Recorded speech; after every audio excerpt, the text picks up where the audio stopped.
they are, and the same thing with the other side. It's I'll like, explain you the difference. no, they're in not, my dude. opinion, I'll explain the difference. Actually, I think that many of them are highly educated and intelligent people, but this the problem's Like, twofold. I'll give you an example on your own show, Enemy Charlie, right? Evil leftist. Her ideology is evil. She promulgates evil throughout the world. Very intelligent girl. Well, yeah, absolutely. No, but and that's a twofer. She's a leftist and female, and somehow she still manages to be smart. Well, no, okay, so but hear me out, right? Like, I mean, Charlie, you can reason with, but like the argument that I'm making here when I say something like that is, okay, it's it's that most of the Republicans or most people on the right, I feel like have real world experience. Like if I talk to them, they're basing their stuff in like intelligence versus wisdom. and they'll say stuff, and I'm like, okay, I can see how they've come to this conclusion. I see like where they're going on. Then I'll hear somebody that's like a pure philosophical leftist from like super highly educated thing, and they'll start spewing stuff like, and the duck, if you're watching, I'm sorry, but you're the perfect example for this. He'll be like, we need to rebuild the whole society from the ground up, and nothing is good. And I'm like, if this is actually the policy you're prescribing, then nobody's buying. And like the fact that you're actually pushing this, like, is good. Same thing with like Connor. You just let him speak, and he explains how he's actually a Nazi, and every time it works, every single time, it's not without fail. Yeah. I just you say a couple comments and just steer the insanity, and it works. I don't know. Yeah, but, it does help sometimes to give people enough rope to hang themselves. I agree. Yeah, Lactoid, bro, the motorcycle looks like it's been good for you, man. Hell yeah. I was out riding mine today. It was awesome, dude. It was awesome. It was great. Dude, it is like a whole nother experience. It's truly liberating, actually. Now we just got to get Grid with a beard. No. Yeah. My wife, since I've been married, I barely get like more than stubble before she's like, that's got to go. Yeah, your wife's Chinese. Right. Yeah, they're not a big fan of the beards. Not what I've experienced. Especially like the rougher white man beards. Nah, they love it. Yeah, first of all, if it's rough, y'all are knocking out. My shit's luscious, soft, and glorious. Well, it's got to get to a certain length before you can like condition it and get it like luscious like that. Yeah, but right? you don't need. But don't use oils. Yeah, don't use oils. It's bad for your skin. Dude, I cannot not use tea tree oil. I have to use tea tree oil. It is the only thing that like locks in after anti-dandruff shampoo to keep me from not being like a walking snow globe. Without tea tree oil, I'm just like who wants some garlic salt? So I tell you what I did since we're on our beauty tips. I'll use like if I'm ever having like really dry because Texas is really hot. If I ever get like the dandruff real bad, I'll do the Selsun Blue for like a little bit, but it's too bad on your hair for long term. So I'll do that for like 2 or 3 times, so like maybe 2 weeks, because you don't wash it every day. And then I will do after that. I'll switch to like Revlon or something and do like a moisturizing shampoo, and that like eliminates, and moisturizing conditioner that eliminates like all dandruff immediately, and it keeps it silky smooth. All right. Salicylic acid. Yeah. Salicylic acid and tea tree oil, man. I'm sure I'm gonna get cancer from the shampoos at some point, but that'll be okay. We'll just move on. But let's get the panel started. How are we doing today, everybody? Welcome to another episode of Give Me a Break. Today we're talking redistricting and illegals in the census. I think it's gonna be a spicy one. Since there's a lot of us, we'll just go ahead and give intros. Tell us who you are, and then tell us what you think of the topic. We'll start with specifically redistricting first. We'll probably do another intro for the illegals in the census later. Was that your question, Fabian? Yeah, I mean, I was trying to. It's okay. I'll kind of wing it because mine. If they're tied together, tie the two together. Yeah. Yeah. There's going to be overlap, but yeah, y'all feel free to give an intro in y'all's opening when we go to y'all. Let's start with Tyler. Just unmute. Your mic. Average debate enjoyer. I am a Black Hebrew Israelite Moorish national citizen. My right to travel doesn't stop when your ass gets in the way, so get it out of the way. I'm going to run that bitch over. Let's go. That's it. That's all right. Thank you so much. Castle? Okay. Hey everybody, Castle. If you don't know me, I'm a center-left streamer, and you can find me on Twitter. I can give the socials afterwards. Happy to be here. I think the topic is pretty relevant based on what's going on, so excited to get into it. All right, fantastic. Fabian? Yeah, I am a anarcho-objectivist. That's ANCAP and an objectivist. Sometimes I do some philosophy. Sometimes I do some reactions. Sometimes I do some debates. Sometimes I do some interviews. Find me Fabian Liberty. Just Google me. You'll find me on YouTube. please do not follow my Twitch. I haven't streamed on Twitch in like 2 years. And it doesn't seem like anybody else is actually talking about the topic yet, so I guess I'll cede my time and just let it go into the open. Well, that's the first. But all right, Lactoid.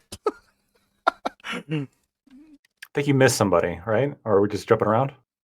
Well, yeah, I guess we're gonna just jump around. I'm gonna go with the names. We'll come back. All right. I'm Lactoid. You can find my He's life got on a TV, list. Twitch, Twitter, YouTube. I'm not on the list.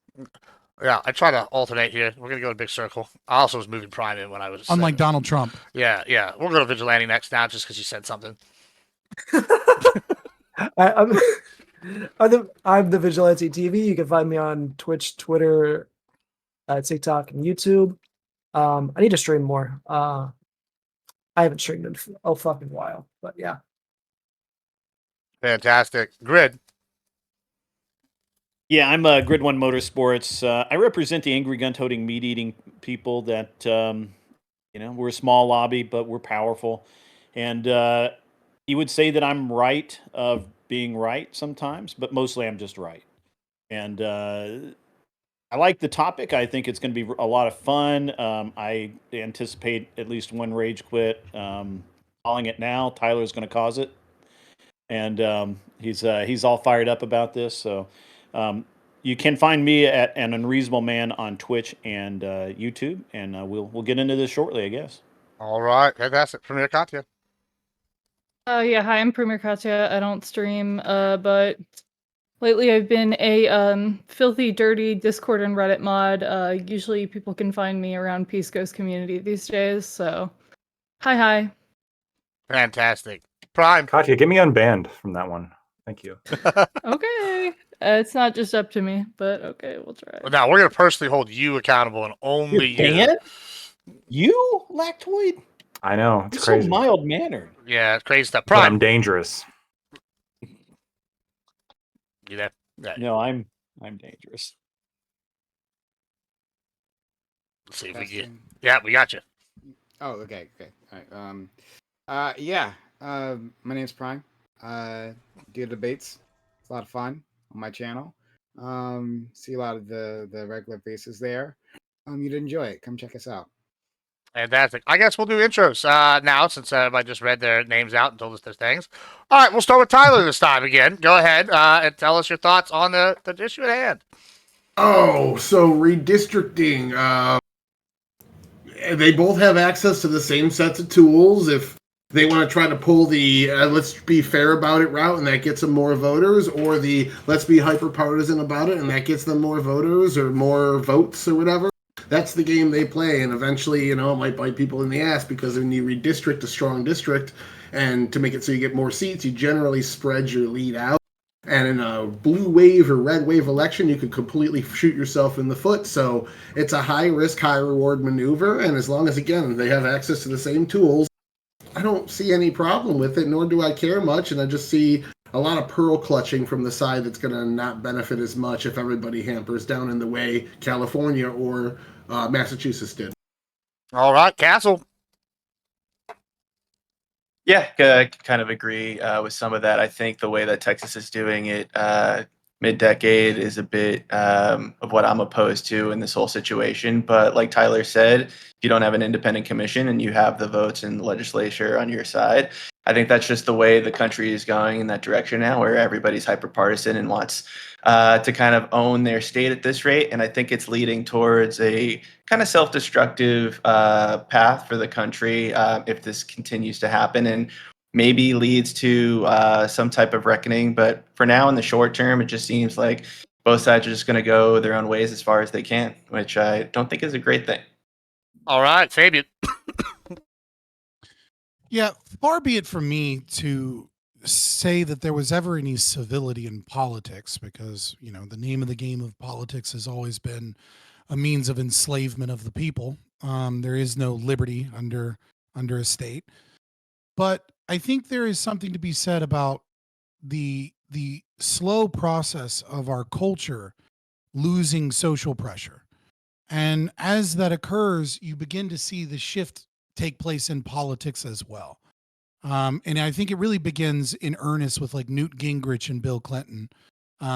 working together and making state-based politics such a federal national issue in a way that they weren't before. Obviously, it really kind of starts with the Civil War when states' rights kind of lose out towards federalism, but or towards the federal government and becomes less federalistic. But I kind of agree to a certain extent with what Tyler said. I think this goes a lot deeper than most people understand. And when we kind of start talking more about the census, I can kind of like maybe elucidate that a little bit more, because I was a quality control census field supervisor for 2 missions on the census, including the post enumeration survey. So I was in charge of most of the state of Virginia in that. And I can tell you the difference between when Biden came in during the PES and how dirty this game is and how illegals are used and how inefficiency and fraudulent the census process is towards redistricting. And of course, yes, gerrymandering being, a thing we all love to point the fingers at one party, but again, both parties do this. I think it's, there is no right answer there, though. Right. Well, I mean, there is, which is anarchism. But I mean, apart from that, there is no right answer, because independent commissions are very often biased. The legislator is very often biased.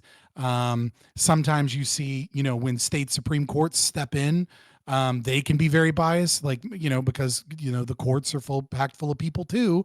And, sometimes a state might have Democrats in control for long enough, or Republicans in control long enough to where a court gets packed in many of the same ways. Now, obviously, in some, they're up for reelection. They're not for life. But yeah, there really isn't a right answer to this problem, other than a return to a culture that I don't think we can return to without extreme growing pains. Like, we're in for a world of hurt for the next 30 or 40 years until we begin to limit government again and destroy welfare systems and like return towards a more natural order.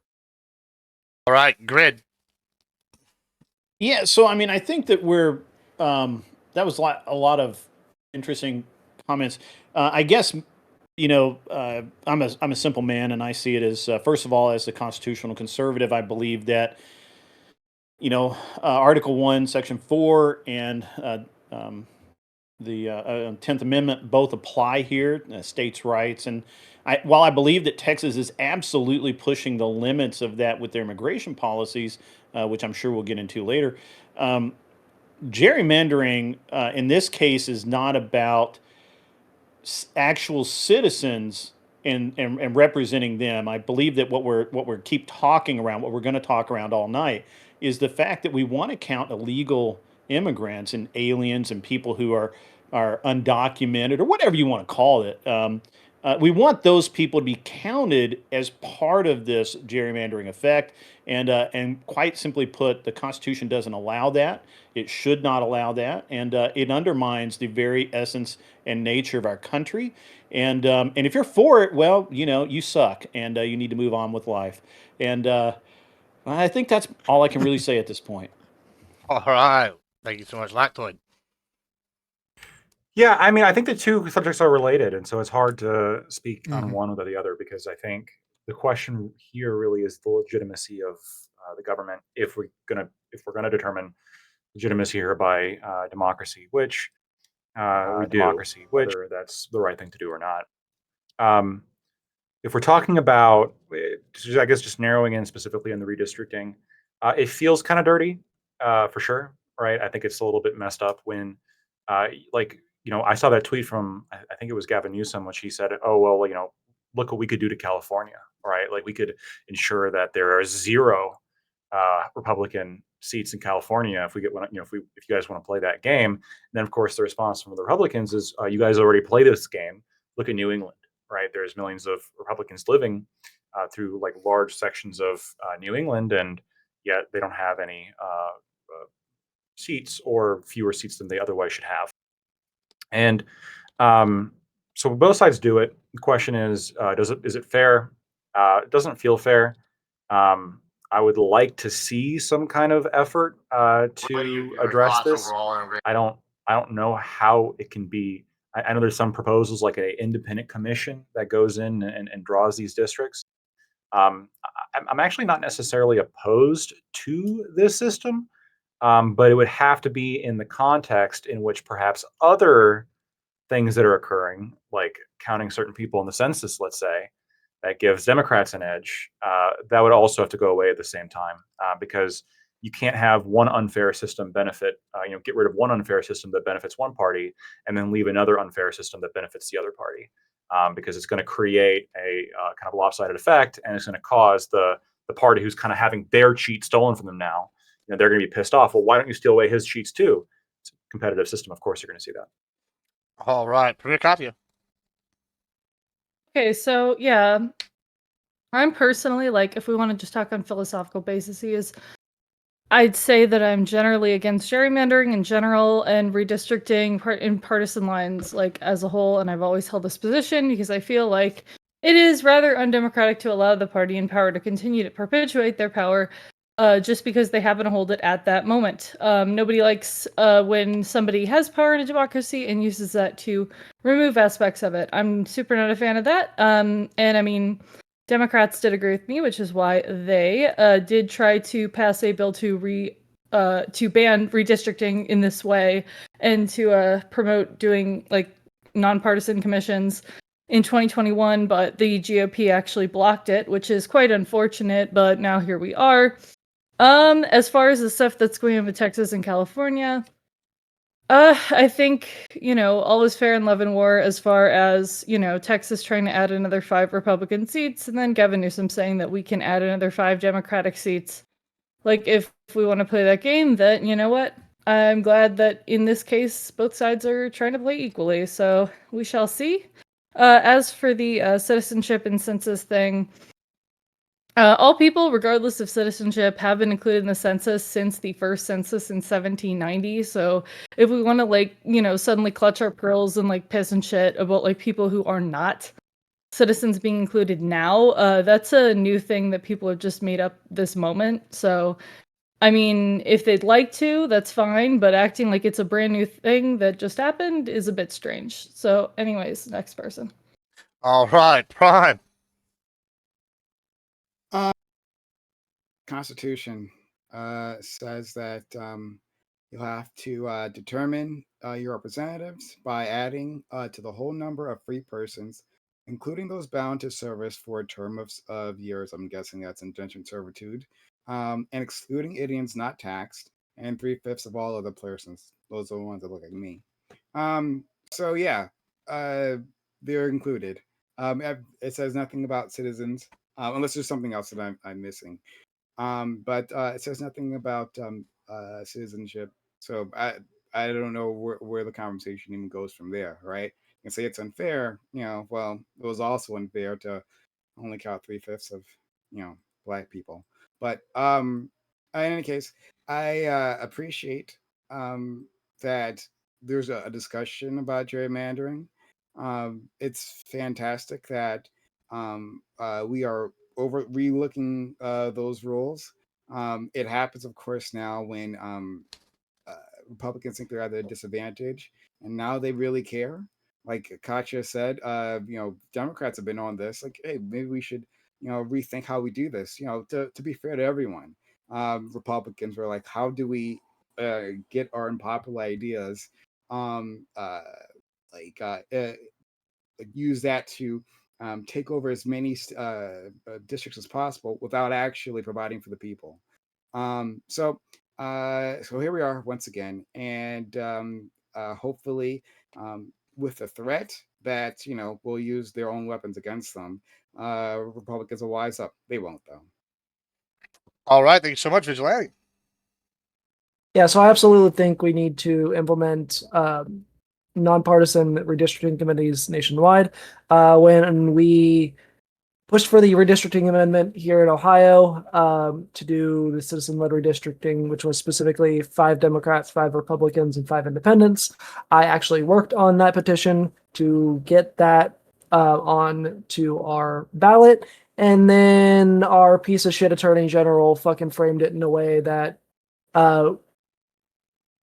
made it look like it wasn't what it was. So it's absolutely a weapon that is mostly used and mostly opposed by the Republic or independent redistricting is mostly opposed by Republicans, and that's probably because it's mostly used by Republicans. You can argue that the Democrats do it too, because in some certain cases they do, which is unfortunate because it's not something that should be available to anybody. It should be made federally illegal. Gerrymandering is actually specifically one of the reasons why I'm not really a states' rights person, because it allows for inconsistent rules throughout the country, like where we see with gerrymandering how you have it's technically illegal in California and certain other states, and then it's perfectly legal fucking everywhere else, which is actually retarded. All right, thank you so much. All right, well, I've seen a lot made about specifically how there seems to be a lot of the pot calling kettle black, and there being ironic and the messaging being really bad whenever these people that fled from Texas went to Illinois, where it seems super gerrymandered. Is there any truth to this? What do y'all think here? I mean, so look, it absolutely happens everywhere, even in places where there are independent commissions, right? Like in California and in Arizona, they've both been gerrymandered in favor of the Democrats, despite the fact that they have independent commissions. Now, in California's example, it appears like it's hard because demographics shift, right? So it's really hard to like quantify in like a perfect statistical way because of the census, the other kind of topic here, and shifting demographics, and California has so many people move out, so it's hard to know 100%, but it does appear that it has gotten fairer, or it has gotten closer than like 2008 redistricting in California. But nevertheless, when you have an independent commission, who appoints the people in the commission? Well, the legislator is almost always appointing them, or the legislator has veto powers on the commission. And so what you end up with is an independent commission that is then skewed slightly towards the party that's in power. So like maybe it's better, right? Like I'm not like at the end of the day, fuck democracy. I know Katya, you had said something about nobody likes it when people in power get rid of democracy. Democracy is the worst form of government you could ever fucking have. So I love it when democracy gets taken away from the people, because you people are too fucking retarded to be trusted with any political power. But yeah, so I mean, like maybe it's a little better in terms of being, like more fair and balanced, whatever those vague terms even mean. But like saying, oh, we're going to put in an independent commission, it doesn't solve the problem insofar as you believe that there is a problem. It just maybe makes the problem, insofar as you believe there's a problem, slightly better. You're right. Yeah. It doesn't necessarily solve the problem, right? That there is no perfect system to do so. I mean, you don't care about democracy in the first place, so there's that, right? But that you acknowledge that. Yeah. Yeah, I'll bite that bullet all day long. Yeah, sure. But for the rest of us, of course, it doesn't solve it for the exact reasons that you just said, right? Like someone appoints those individuals. There's going to be a level of skewing involved. But like, there's also just statistical problems. Always to it's tough. It's a tough situation. But the goal is for the rest of us to move to a fairer system. Acknowledge everything you said. Well, then you have to move away from democracy. That would be a contradiction. So again, I was ignoring that part, but like acknowledge all the other things you said. But yeah, that's the goal.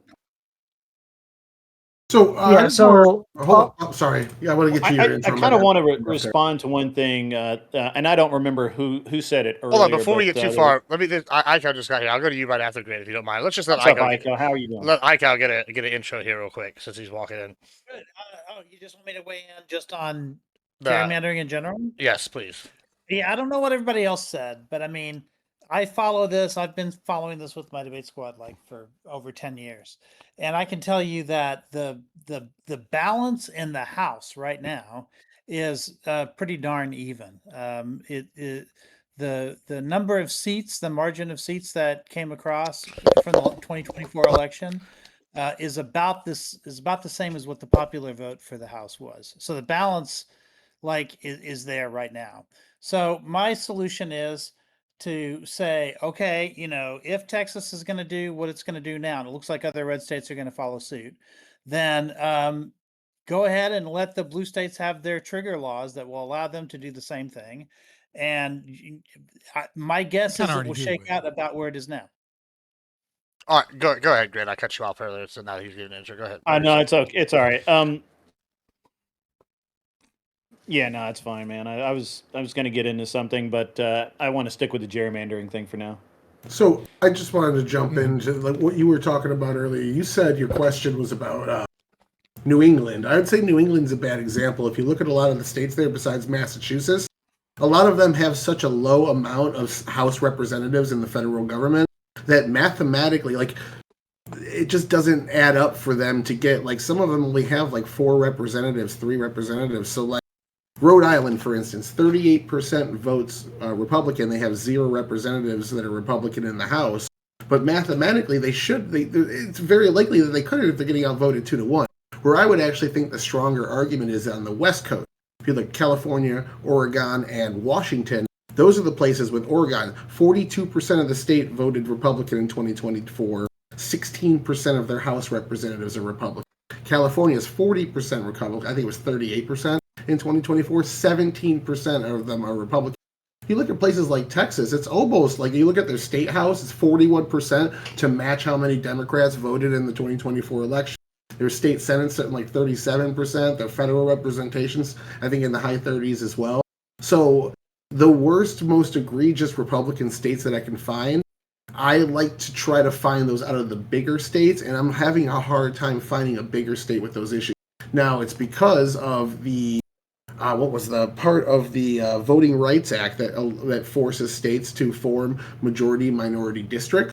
That's keeping some of these Republican states from gerrymandering at that level. I'm sure if they had their way, they've been going after that for 15 years.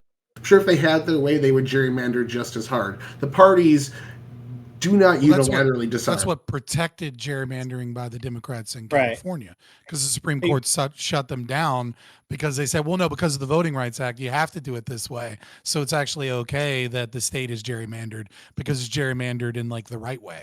Yeah, but I'm just saying, I'm sure the Republicans Tyler, would like to your gerrymander. mic cable might be loose, man. There's a hum every time you talk. Yeah.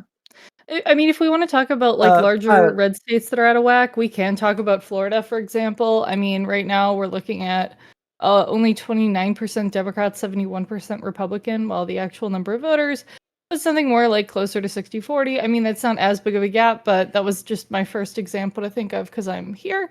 But I will continue to look. I know, I think South Carolina is a bit off. I will double check. So if we want to bring up ones that are like actually heavily gerrymandered, Ohio is not considered a swing state anymore for the most part because of gerrymandering. So our congressional breakdown, we have 15 total seats. 10 are currently held by Republicans, 5 are currently held by the Democrats, and 43% of our state voted for Harris in this last election. Mm-hmm. So it's off by 10%, roughly. Well, I don't think you can say that about Ohio, though, because if you're going to say Ohio is not a swing state anymore because of gerrymandering doesn't affect the presidential election. Mm-hmm. It's a popular vote within Ohio. Yeah, it's just swung Republican. It's the House. It's really just the House that we're looking at here. But it should be, I mean, like, your argument would be more along the lines of it should be like 8 Republicans and 7 Democrats, or 9 Republicans and 6 Democrats. Yeah, as opposed to 10 Republicans and 5 Democrats. Right. Yeah, I mean, you can say it's gerrymandered in the House, but that's the only. But what I wanted to point out, especially with California, but this can apply to some big red states too, is if you have a very large popular vote margin, like 22-point margin of Democrats over Republicans in California, then even when you have an independent redistricting council, right, like they have in California. Let's say you take an average district that has a 22-point margin, and you reduce that margin by 15 points, which would be massive reduction. You would still have a +6 advantage for Democrats in that district. It's very difficult. It all depends on what your goal is, right? So if the Redistricting Commission, if its goal is to create as many competitive districts as possible, okay, that's one thing. I think that's actually a noble goal. But if your goal is to make it so that each district has a margin that reflects the state, then that's not going to really balance things out. It's just going to mean that the 22-point margin that that's statewide would also be within each district.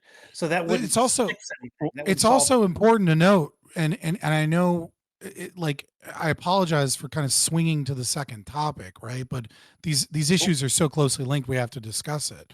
And it's like it's also important to note that if you have a state with zero gerrymandering, right? Let's say it's like it was done by an AI or something, and it was done, perfectly by whatever standards it is that we presumably prefer. Value is subjective. That would be nonsense to say that it could do that, but let's say it does. And you have a sanctuary city there. Well, you're going to get a district that already looks gerrymandered because you're going to have illegals that are counted in the House of Representatives for seats that give new seats to a state, right? So if you accept illegal immigrants, you get extra power in government the more illegal immigrants that you bring in, and so sanctuary cities are going to have a lot of people that aren't voters, right?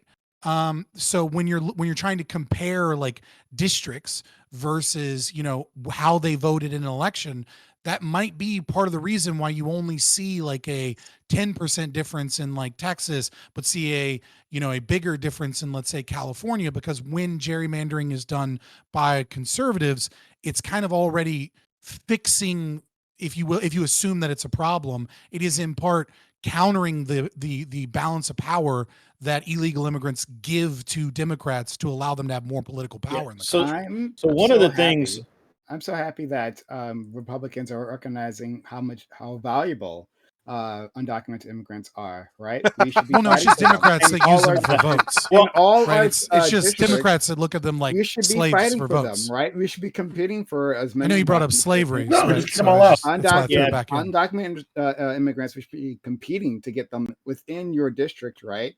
To boost those numbers, and of course, a pathway to citizenship so they can pay taxes and contribute. Yeah, I don't think that's how. No, we should compete for people who commit voter fraud, because then we'll start winning elections.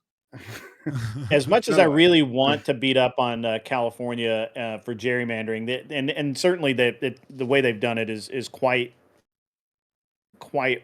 heinous. But the real reason there that they have such a problem getting.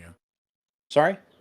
I would say it's kind of minor in California. I mean, it's still gerrymandering. Yeah, the gerrymandering in and of itself isn't the problem. It's the way that they've done their voter laws and platforming so that they don't have a real primary, and it's almost impossible for an actual Republican to get on the ticket to begin with. So it doesn't really matter when someone that can't act, if they can't even get on the ticket, then they can't get any votes. So that it's just kind of a very self-sustaining system that they have there. So certainly that doesn't apply simply to the House. That applies to basically all elections in California. So it's pretty interesting.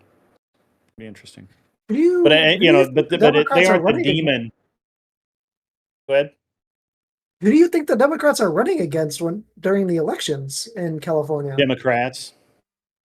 That's not how elections work. You not understand how it works in California? You don't run against the same. California doesn't run two primaries. Republicans don't bother to run in a lot of places. They don't. Well, they do. Sometimes Democrats will eat each other's votes up, and then a Republican can come to the top two. So that's the case. It's possible, but you're never going to see that like in certain parts of California or New York City, for example. Like, so the way that works in California is that it's a single primary. So you'll have 4 candidates, right? 2 or 3 of them will be Democrats, and you'll have a Republican. The Republican will not get on the ticket to start with. So then you just simply have, which Democrat do you want to vote for this year? That's the way it works. Yep. And that's evil, and that should be changed. Why is that evil? I'm just curious. I'm just curious why you believe that's evil.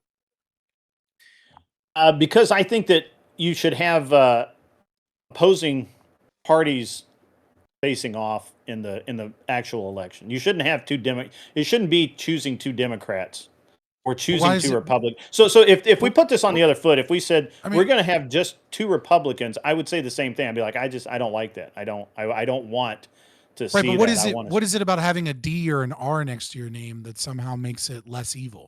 Like you have 4 people running, right? Well, sure. I mean, that's like a big left-wing state full of a bunch of commie retards, right? And then they get to choose between, which 4 commie retards they want, right? Like why would it be less evil to have a right-wing socialist that like, that's like barely a Republican so that he can get Democrat votes. Is it less evil because he has an R next to his name? I don't know. Like, I mean, like California's just kind of a hellhole of their own choosing. Yeah, I understand. I guess you just kind of have to look at whether you believe in a 2-party or 3-party or 4-party system versus a single-party system. Yeah, I just don't see any morality in a winner take all 2-party system. Like there's like it's just a violent system. Let me get away from this a little bit. I want to ask a question. So I posted a photo in the it's not a photo, it's an article in the back room right now, and it shows it's got a picture on it. Yeah, it's got 2 pictures. I'm more likely to read it when it has pictures. It's got lots of pictures. It's got interactive maps, actually, really cool. So check it out. Ooh. Yeah, and it shows the different redistricting plans for Texas, the current proposed one.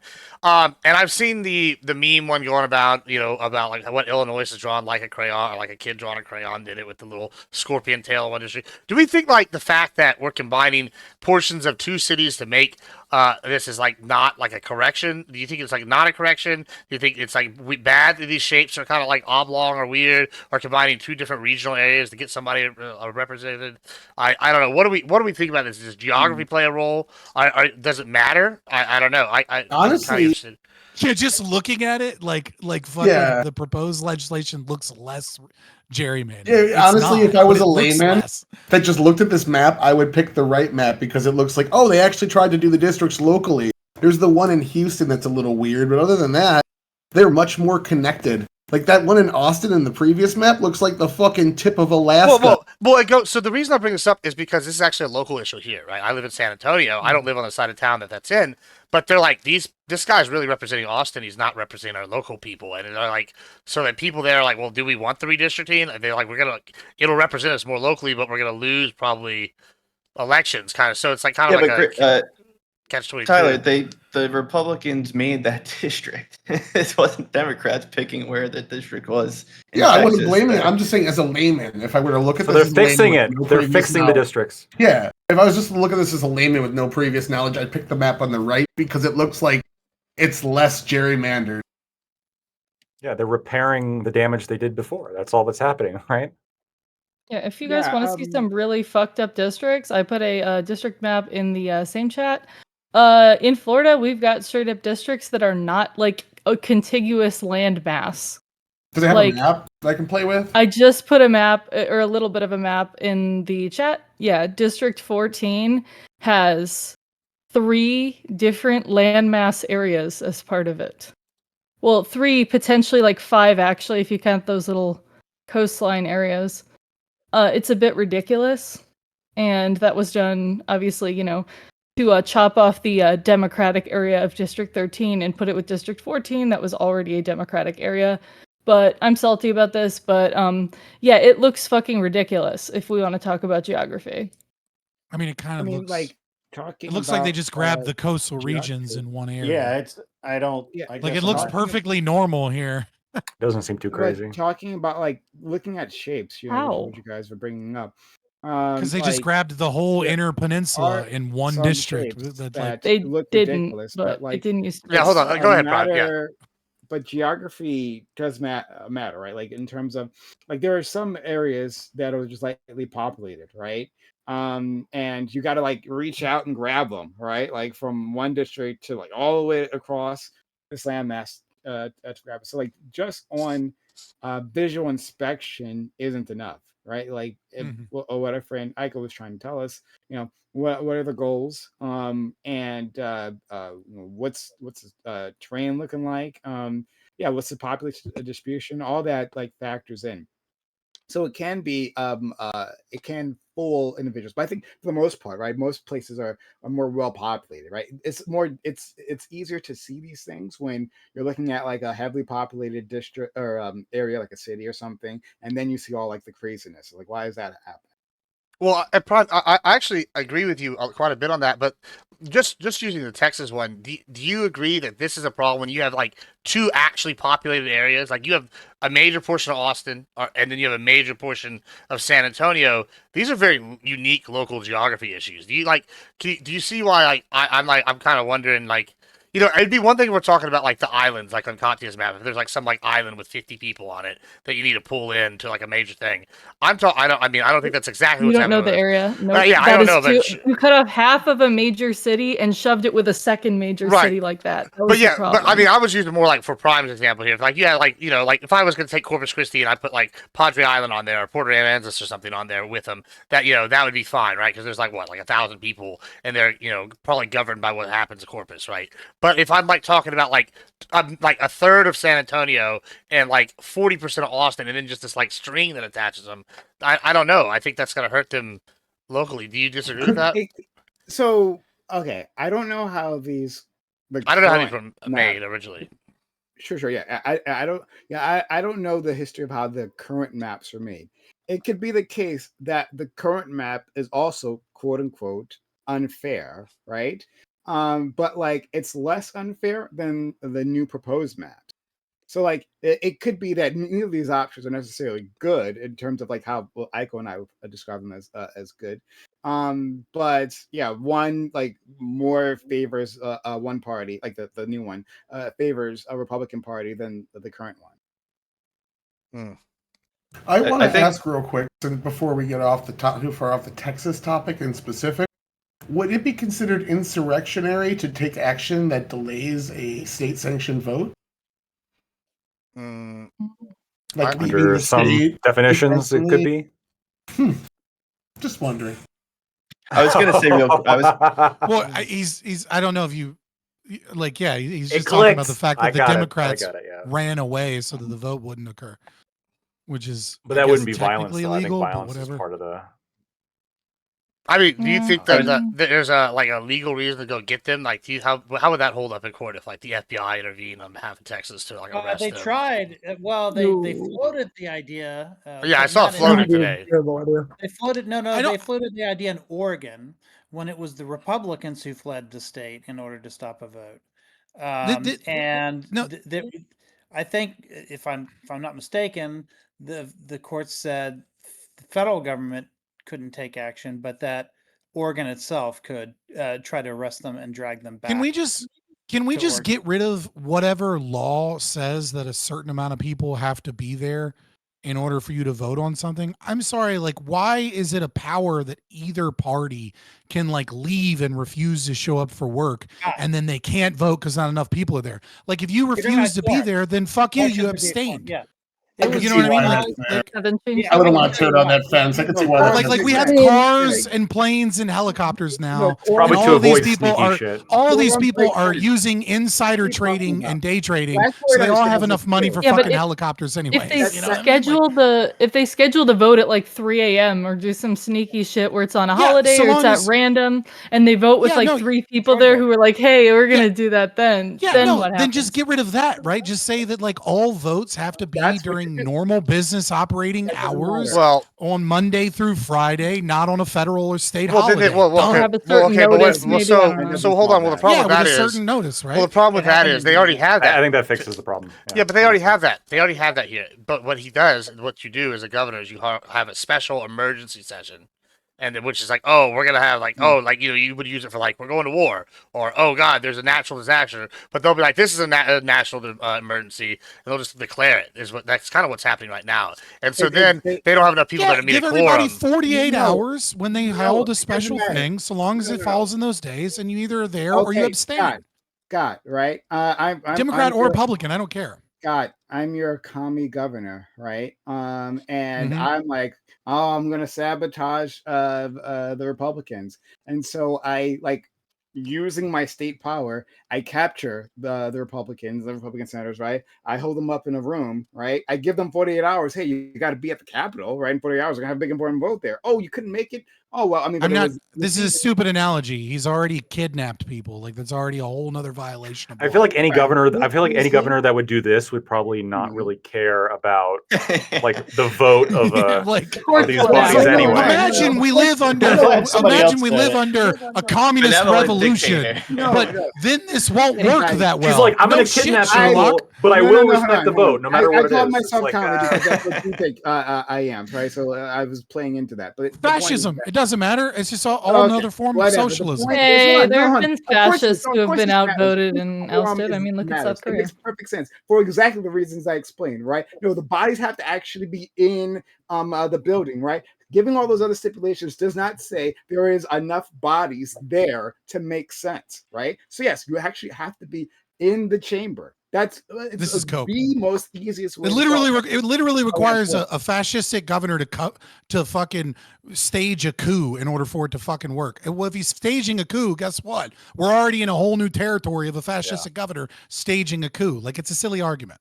I mean, that also allows things to be scheduled during events or things that a lot of people would be at of a certain party that could be kind of, biased as well. Yeah, as, I mean, they could do something fucked up, like schedule it during the RNC or something, which I said, make it a 48-hour notice. Hold on. Yeah, but you have a special. 48 hours is it? Special. You're saying that, hey, like it might be the case that executive power might undermine things, and like, oh well, I guess by that point it's too late. But the whole point of having these protections is to make it as difficult as possible to do that. But it's not a protection. It's not a protection just because you call it a protection. It's just a means of people running away from doing their fucking job. That solves the problem. Right. So, I'm sorry, but if you're already a piece of shit fucking politician, right? Then like, I don't give a fuck about your goddamn That was redundant, life. You should Scott. be in there. You should be in there. Yeah, I know. Sure. You should be in there whenever the fuck you're supposed to be there. Republican, True. Democrat, otherwise. Yeah. But I just feel like the current system is less easy to. Let me just reframe Fabian's question just a little bit It's happened multiple times now where think people have fled to another state to try and stop the legislative process and then chanted about how democracy matters while intentionally circumnavigating the concept of democracy. And I'm saying, get rid of this stupid fucking loophole. Well, so hold on. I just want to reframe it from like a non-libertarian standpoint real quick too, because I think there is something interesting about what he's bringing up, right? And I've actually This isn't even libertarianism. Sure, but like some of it, there's some of your philosophy is definitely involved in this a little bit, which is not necessarily a bad thing. But when I'm looking at this, like right now, right, I've seen people argue, okay, you're elected to do something, your job is to be here, right? And then if you leave, and you're technically breaking like house rules, and you're technically breaking the law because now there's a session that's been on the books, and you're breaking quorum or whatever it's fucking called, like by not being there, even though you're supposed to be there. Is it not say something to like your like people that elect you, like, hey, I elected this guy, and they're not even there to do their job, and instead they're trying to use like a technicality thing that's like actually illegal? Is this like what we like something we want to inspire? Don't even make it a law. Or is that a bad thing? Don't even make it a law. It's only illegal and only already like this policy. legal issue because we have these rules that say that if enough of these people collude together to try and flee, then they can stop the government from functioning in this aspect, so that they can get the media on their side and get people outraged. Well, I guess what I'm asking, if the rules on the books doing that,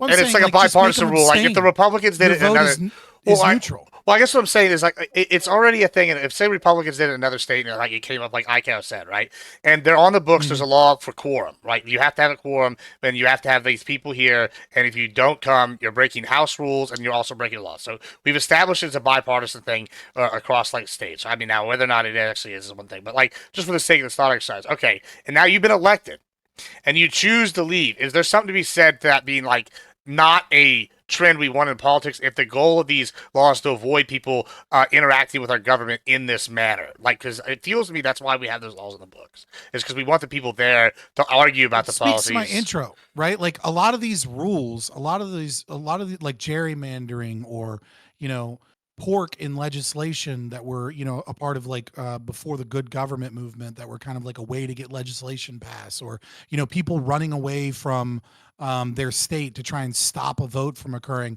That these things did not occur to the same degree in the past. They did during certain periods of our history when we were, more when we were in similarly politically tribal times as we are today. But by and large, because there was a culture and socialization, and there was people that would be like, oh, this politician doesn't do his job, he's a piece of shit, it doesn't matter whether or not he's a Democrat or Republican. Now we live in a world where you can kind of do whatever the fuck you want, and so long as you have the right letter next to your name, and I think Trump went full speed ahead with this idea that so long as you have the right letter next to your name, we don't really give a fuck what you do so long as you have the right letter. And like, and so some of these rules that like may have been made in the past, right, to avoid problems, have now just become loopholes to be abused, because we don't live in the same culture that we used to live in. Well, So it's a kind of laws a are the same, but the catch-22. culture I is It's kind of a guess so, catch-22 on this, because if you think about what happened in 2003, this same scenario happened in 2003 in Texas when lawmakers who were Democrats fled the state. They went to Oklahoma. They had to be It's happened a couple of times, basically pressured to come back in, because back then there were much more swing districts in not only in Texas but across the country. Now what gerrymandering is basically done, not even from a federal level but state level, has entrenched Democrats even further in, so their politicians are even more extreme. So now it's going to be even harder to get Democrats to come back to the state like they have in the past. So it's kind of one of those things where the more you gerrymander it, the worse it's going to get. And now you're not going to have the chance for Democrats to even come back. The difference if it's gerrymandered to get the people back, right? No, So he's like, Because if you live in a Because if you live in a there's- 60-40 district, right, then you don't need to be a center left neoliberal. You can be like a part of the squad. It doesn't matter because you're a Democrat and your district is 60% Democrat. So even if there are center left people that like choose to vote Republican, it's still not going to make a difference. You're going to get elected. So the more gerrymandered, but the problem that I have with that is that gerrymandering. Hold on. Hey, That's how we get Republicans to tank that's not necessarily true. It does the exact opposite. It creates places that are 55-45 instead of 60-40. You guys are arguing over this. I want to talk about the repercussions of getting rid of this policy. Let's say you get rid of this policy, you can just run a vote with however many people you have in the House at that current moment, because there's no restrictions on it. Then you have the party in power with 6 people in the House run a vote and pass something when the vast majority of people aren't in. The base minimum of having... Why would they not be there? They might not be there because there's obligations and campaigning. Give them notice. North Make that a Carolina requirement. Yeah, like I said, give them like a 48-hour notice. That's what you're just saying. Is because of the 9/11 memorial. They attended the 9/11 memorial like people in that legislature had done every year, but this time around the Republicans secretly stayed in town so that when the Democrats went to the memorial, they could hold a vote that was not announced. And it was because they had a quorum. Yeah, but This it is was silly. clearly- I brought up a quorum point that was like too any small. rational American would recognize that this is a loophole that people are using Right. to gridlock the government. And then people are like, but what if? And it feels Wait. like some of you guys Well, they find arguing them. just to Let fucking me argue. speak. It was a I loophole just that they used in order sure, to- maybe we need a 72-hour fucking window. Let's go There are to This quite a is few silly. Like the Let's go- debate let's has go- turned into something off topic. Well, let's because go. you guys just want to argue to argue. Let's go to Katya here. Go Answer ahead. to There your are quite a question, few loopholes. which was, why do we have Well, let's say, quorums? let's go. Go ahead, Katya. Go ahead. No. He can finish and then I'll go. That's all. It was a direct answer to your question, which was why do we have quorums? And we have quorums. I'm not asking for the historical reason. I'm asking why is this a necessary thing? Historical happened It's in not. 2019. We talked about it. But Yeah, all right. What Scott's You don't saying is accept it, that but we talked you know about it. what Scott is phrasing a proposition in the form of a question here, which is like, why do we even need this thing? Let's just replace it with you don't need quorum, but we give like a 72-hour notice, and if you don't show up, you're not doing your job, which is You're a pretty abstaining. when Yeah, somebody I mean, says the what's second the answer to the what's the question deal is- with airline Here's- food, they're not actually asking for like the history of airline food. They're saying what It about also requires. But that's how we answer this question, though. Right. well, I understand that's how you're So ansering let it. me. Let's go to Katya. Go ahead, that's Katya. how we Right. answer So this. I'm Go to just hold on. saying Let's that hold on. the Let's libertarianism Weirdly enough, the wait, libertarian is hold the on, hold only on. There are so non-autistic many person holes, here. guys. You're all being There are fucking many Hold on, holes. hold on, except hold on, me. hold on. Go ahead, Katya. Go ahead. There are so many loopholes, right? There are plenty of different loopholes, and like every single way that you try to slice it and dice it, for the most part, it's either going to have a loophole or we're going to have another consequence. I prefer the quorum loophole over the backdoor loophole, where people do fake like secret votes and do something. Even if you give notice, I mean, people get around than that the loophole because that I the immediately the said we would problem not do. is You're just adding a new problem so that you can protect the current loophole that is favoring your politics. Stop. And it's So so it's- transparent and it's such bullshit. It's favored other people's politics in the past, but my point is it's better that loopholes don't allow a vote to happen than potentially allow a vote to happen that is, some secret unfavorable shit, because it's harder to undo it than it is to redo it later. Totally Like, depends what and the vote is, right? okay, A lot so of if votes we're are going time to talk sensitive. about that, we also have we don't want people to just because if we're talking about divide and cultural problems, if people can get arrested and people are getting arrested, I feel like that'll just exacerbate cultural problems if No, that's people's so legislatures well, actually- are getting actually, arrested. let's- I'm gonna- hold on, I'm the hold on. one saying we shouldn't Well, do hold that. on, hold You're on, the hold one in on. favor of that. What Hold was on, your everybody, hold on, hold on. response Stop. to Everybody my stop. talk about everything you Let's mentioned? stop trying to always fucking Everybody interrupt and stop. moderate when my side's winning. All right, let me get this out. The Republicans, they passed legislation, okay, and the legislation says no health care for all trans associated health care is illegal in this country, or in this state, right? Hormone replacement therapy is illegal in the state of Tennessee. We're getting rid of it, right? Tennessee is one of those states that really likes to go hard on the trans issues, right? So they do that, and then there's an election, and then Democrats have the majority, a slim majority, and then all the fucking Republicans leave, and they say, "Fuck you, you can't vote now because," and this law has to stay on the books that deny HRT to all trans people. Your position would immediately fucking change. You're being a transparent sack of shit. hold- now, and How do you know hold on. that? No, Hold on. because I got- what would How I do I say? know Go that? I'm going to let arrest them? Katya respond. Then I'm No. let me ask. Go ahead, Katya. That's the Respond, current and system. then I'm Is gonna. that Trump may have to arrest them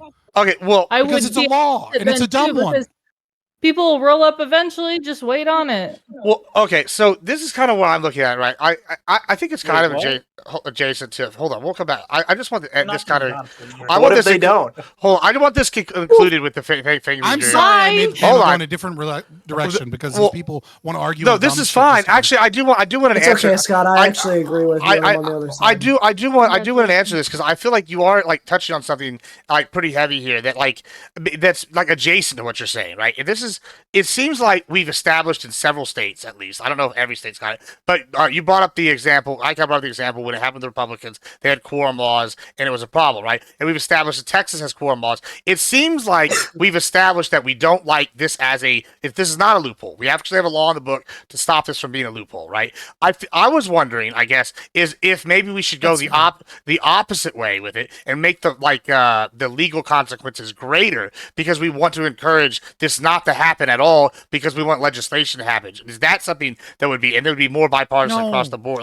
Because then Democrats and Republicans could use this to make themselves look like political martyrs. They'll make a whole photo op of them getting arrested and getting punished. When what we really should do is be like, hey, you have 72 hours on this vote. If you don't show back up, then your vote doesn't count. And then they don't get to have this whole photo op where they got arrested and the They're other doing person's that a anyway. bad to guy. some Yeah, degree. yeah, nobody's That's Sure. what I Guys, said, and you said you let's go to- disagreed with All right, it. we're gonna go. Everybody We're fucking gonna talk. go to Grid, then we're gonna Prime, and then we're gonna go to Vigilante, and then we'll Tyler. All right, so go ahead, Grid. And actually, I really want. I was gonna let Scott finish and earlier, and then you guys took it almost in a different direction and came right back around. Yeah, we already kind of allow Scott. We already have kind of what you're talking about go on, but the reality is that the enforcement of it is not what it should be, right?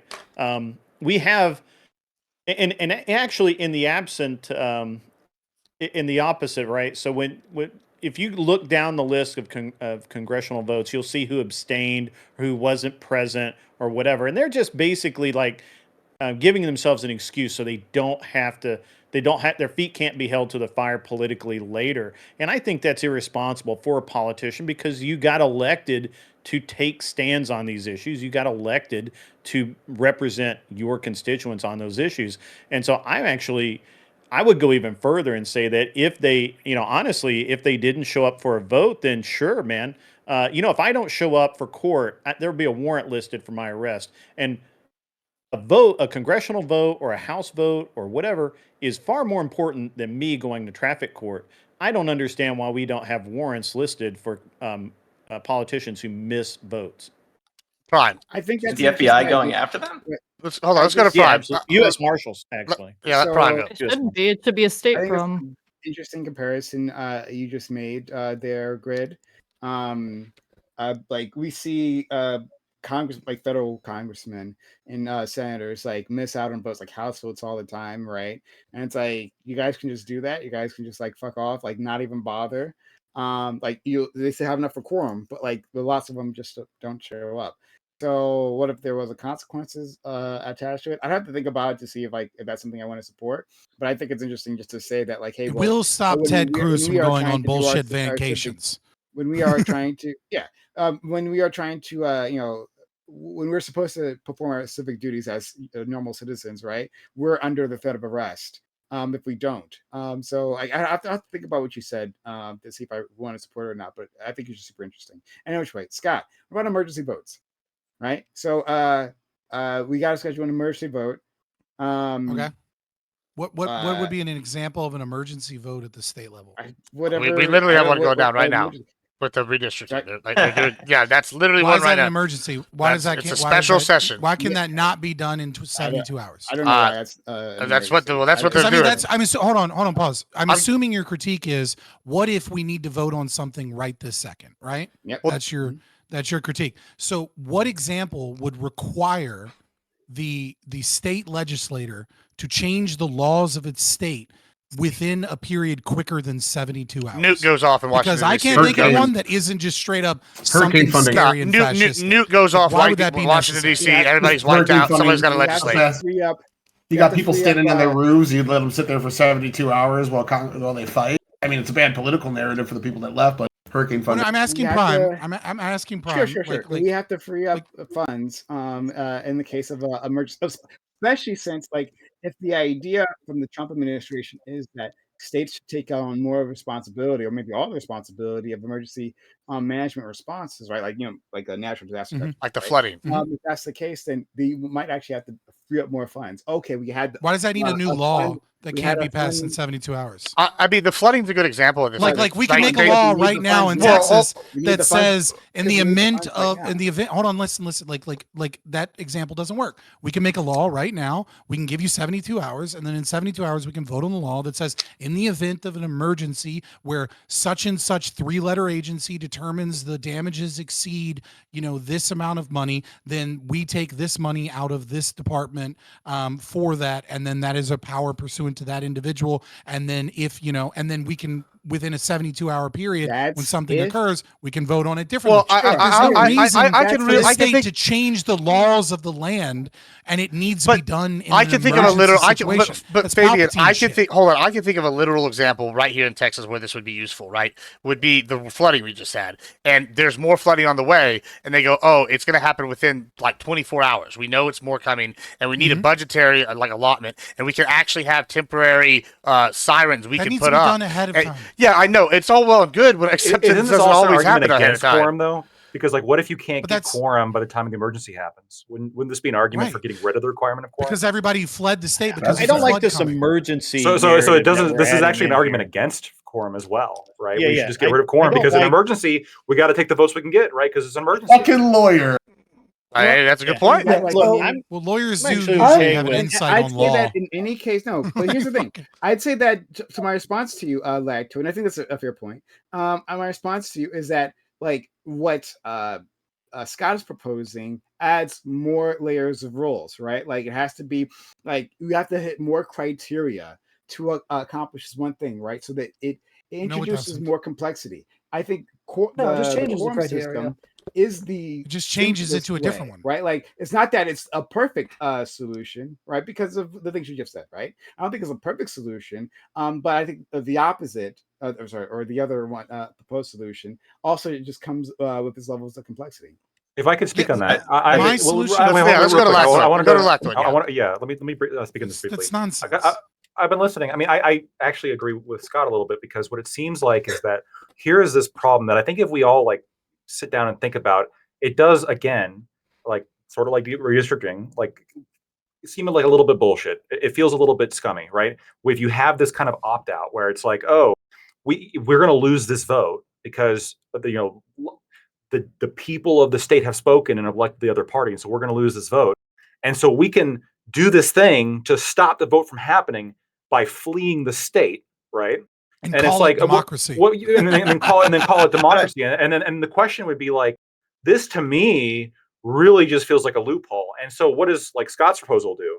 Well, for any kind of like state vote, it requires like 72 hours notice or 48 hours or whatever kind of hours we want to give it, enough that any sane adult, that ideally we'd only be electing sane adults, okay, that Or any lives sane in the adult would state. be able We that elected would be Trump, able. so we don't do Okay, that. I set you guys up for that one. I know. That would give a sane adult the opportunity to go and do their job, and if they don't do it, then they're simply tallied as absent. I think this is like I don't actually Yeah. like. I don't- I'm very hard pressed. I would even add one Well, more thing. I would add one more thing. last I sentence. would add one more thing to last this. sentence. But I I would think add that one more thing to this. Can I just which is- sure? Can I finish my sentence real quick? Sure, I mean, it was One more against sentence. me, but sure. No, Finish it, finish let's do it now. He needs to speak now. I don't feel like with the supposed problems that you guys have suggested don't actually seem like problems, or they seem like problems that a quorum would actually further exacerbate, or even like a theoretical problem that you could come up with would be so astronomically rare that this situation would be less common than the current problem, which we already have multiple examples of people fleeing the state to avoid a vote. Which, Quorum's already I mean, there. that's kind of fucked, Yeah, right? Quorum's But already I think we there. have So to bring it. Like, We have to no, bring my it back a problem little is bit to with just the why emergent- they're fleeing the state in general. They're fleeing the state because Republicans are doing something that isn't supposed to be happening right now. It happens every 10 years, and they're like, That's "Hey, it's an subjective. emergency Yeah, now." hold Because on. of why? Because it's just totally a partisan way to grab more seats. Well, for them. I So wanna I don't know why we're talking not about. I want to Democrats. say I'm very It's like, disappointed in what's my the emergency conservatives here? right we got there. to partisan proof Well, this I'm very shit, right? disappointed. That's kind of what our Emergency proposal Well, is. I just gotta- Here's the thing. I Not just hold on. after Everybody, Republicans get their I shit just through. hold on. I just want to. We'll go to vigilante because I haven't heard from him in a while in a second. But I do want to say I'm very disappointed in my conservatives right there. Y'all missed an epic one-liner. He was just like, they're doing something they shouldn't be doing, and the answer is winning. That's what y'all should have jumped in. Y'all failed. But okay, sorry, vigilante. Go ahead. You've been trying to get. Gibbs. Yeah, I'm so not a I'm actually Republican. gonna. This is one of the rare instances where I'm actually gonna agree with Scott and Lactoid.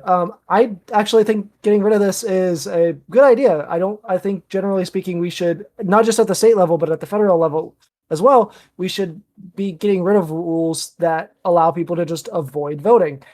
And when I say this, I am including getting rid of the filibuster as well. I think it's stupid to allow people to just fucking use bullshit rules to avoid voting. And this is something that I've argued on in the past, getting rid of the filibuster. And I did it when the Democrats are in power. And I like I said I would whenever I fucking had that panel. I still support getting rid of the filibuster, even though the Republicans are in power. We'll go to Tyler. I just want to say one thing. I think the filibuster's based, and you want to know why? If you could sit there and talk for 24 hours straight, Because or of however many, Strom Thurmond. bro, you are a Banff, and you know what? More power to you. If you could just keep But that's talking not that what the long. filibuster is, right? Is- Today. It was a deep cut. I guess Yeah, nobody got but- it. I don't know. But yeah, if we you know could. what Trump Thurman is. Yeah, the racist. You like him. All right, let's go to Tyler. Go, yeah. I'm sorry. Then we'll get All to right, you. so I guess We're I'm- gonna create pride. All right. So, all right, the alternatives that have been offered by Fabian Liberty and Lactoid have been pretty solid. I'm not going to dispute those here. What I'm going to dispute is the end goal, which was to get rid of the partisan grandstanding that comes out of that. So imagine instead we implement your plan where you just strip them of their vote after 72 hours. What headline do you think is going to hit more for Democrats? They took away my job. They took away my ability to vote on legislature, or No. I As think opposed to that getting arrested? No, the Absolutely headline's not. got fined $500 Yeah, a like- day. And the Oh, headline's $500 gonna be- a day. Let's go to Grid. We're gonna go to Grid. We're going to Grid. $500 a day All fine. right, we're gonna go That's to all I Grid. got. Grid. Wait, Grid. the- Both the- gives the appearance of like a fascist Oh. situation. So Yeah, people fine. are They gonna didn't Let's show go. up Hold on. Let's with go to the Grid. We're Grid. going. Really sure I We're going to understand Grid. what Go to Tyler Grid. Did I say the appearance Fascism. of? Wait. Did I Stop. say the Fascism. appearance of? What As did I opposed say? to Fascism is when elected Democrats politicians. try That's and less stop fascism. democracy. All And right. that's why I said the word both. All right. That's Go why I ahead. said the word both. Grid. Go ahead, and then we're going to Prime. Go ahead. Yeah, I think it's interesting that we introduced the idea of we didn't introduce it, but we're accepting of this idea of an emergency vote or emergency whatever. It seems like it should be very rare that such thing happens in politics. Politics is a slow moving train of discussion and in theory intelligence, which never happens. I feel like that should be some mechanism. Again, I'm just going to go back to if I miss court, which is very important, then there's a warrant, and the police go find me, and they bring me back to court so that I can face the judge and get my take whatever punishment or merit that I have deserved. And the same thing should be done with politicians when they flee or hide or whatever, so that I'm not saying arrest them per se, but go and retrieve them from wherever it is they are and bring them back for the vote. It's literally their job. It's what they were elected to do. And if they're not going to do it, that's just part and parcel, right? There's no job that's 100% roses, and it seems like politicians get off pretty light. I think they fine them $500 a day. Let's go. We'll go to. Let's go to Prime. Prime's waiting. I'm gonna get Prime in, then I'll see Icon, and then we'll go from there. Go ahead, Prime. Let's go Icon before me. I've been jumping in a lot. Okay. All right. Go to Icon, then Prime. Yeah. So, first of all, that's already something that we can do. And in fact, they threatened to do that the last time in 2003. The only reason they didn't is because they couldn't find most of them. And then eventually the politicians sort of came back on their own. I think there's no way the Texas politicians are going to be able to hide for a year and a half. So there's really no threat of this vote not happening. It's going to happen. It's just they're just trying to grab headlines by holding out for a couple of months before they eventually end up coming back to town. Anyway, that's number one. Number two is I think there's a more reasonable solution that's along the lines of what Fabian wanted, which was you can just lower the quorum to a majority, because every single legislature in this country has a quorum rule, but they don't all have a 2/3 quorum rule like Texas does. So if they lowered it to 51, tactics like this wouldn't be able to work because the majority party would always be able to vote. And it would still stop people from, like, having 5 people secretly vote in the middle of the night and pass something. However, none of that's going to happen anyway because it's in the Constitution. It's been in there since 1845. It requires a 2/3 or 3/4, I can't remember which, vote in order to do a constitutional amendment in Texas. And then if that happens, then you have to have a referendum, a statewide referendum. So I just don't see like that quorum rule changing in Texas just because it's such a high bar to get that sort of thing done. To me, the larger threat of all of this is all of these trigger laws that they're talking about putting in California and Illinois. Maybe we'll get to that later in New York. That says that if Texas does this, then they'll do the same thing. And that's probably the more likely solution to all of this. But I mean, aren't a lot of the states threatening this? Real quick before I go to Prime, I feel like a lot of the states threatening this are already fairly gerrymandered, though. Like, isn't that like? Yeah. I don't know. It's California is gerrymandered. Let me. Well, like I said, let's go to Prime. But yeah, let's go to Prime. He was next. It is. Prime. Yeah, I mean, I don't know the status of each individual state, but I guess what I want to ask there is, do you think this? You said this was a threat, Aiko, right? The greater threat is a trigger law. Are you saying that the greater threat you mean to stop the vote from happening in the first place? The response, yes. So what they're doing, they've already got maps that'll get them another 5 seats in California, and they want to pass a law that says they will do that, which was going to require that they override the independent districting council. That they will do that in response to Texas, and then Illinois is looking at doing something like that. New York is, Minnesota, and I think if Virginia flips in November, like I expect it to, they could do that too, because they'll likely have a trifecta. So there are other states that would do it, and like I said, I think seats are pretty balanced right now. I think that if a bunch of blue states balance that what the red states are doing, they could end up being balanced again after this. So I'm not as sure that there's that much reason to panic over all of this. But also, if you think California is already gerrymandered, then you won't be for laws preventing it, right? Like you'll be fine with them doing that, right? Because it's just going from one gerrymander to another. Fair so enough. just let it all play out. is what I say. So yeah, so I guess what I then want to ask the panel then is that I'm not sure if we've answered this yet. Is like, is there any particular reason not to like just squeeze out as many like representatives you can, squeeze out as many favorable districts for whatever party is in charge? Like, well, like, was there like, do you have a principled reason against it? I mean, like our friend Scott is against democracy in the first place, so I No, don't see I mean, why I it have a, matters. Yeah, I I have have a one. more, And for the rest of I you, have I'm a, curious, yeah. yeah, as well. I have one that We- isn't an anti-democracy argument. Mine is actually a pro-democracy argument, believe it or not. And Let's my not argument guess what is my that argument is. it kind of gets rid. That's great. It kind of gets rid of the whole concept of competitive districts, and it further polarizes everything, and it kind of disenfranchises and like makes people kind of have the wind out of their sails if they're not of the party that will win in that district. And I feel like it kind of discourages political participation because I mean, like I'm in a gerrymandered district that is now like it used to be swing, now it's like if you're not a Republican and like over 70, good fucking luck, or you don't have enough Botox, I guess. Good fucking luck. So a lot of people who aren't Republican in this area have just checked out completely because it's like, well, you're not gonna get anywhere, Florida, and but there's you're in no Florida. chance of You're it. like, And even if you like, are but what's Republican, you check out, right? Because yeah, it means that there's no need to vote either way. Because Yeah, So, but Yeah. hold on. so Just I would say the I'm in exact, Florida. What? It Before you used to go, be a Scott, purple like state. you're in Florida, Katja, right? Yeah. And a Democrat, like you are effectively locked out of getting anything done, right? So like, Yeah. let's say there's 100 legislators, right? 100 districts, 100 legislators, and currently there are 5 Democrats. Okay, those 5 Democrats can't do shit, right? But under a bad like Republican plan, you'd have 3 Democrats. Okay, well, you still can't do shit, right?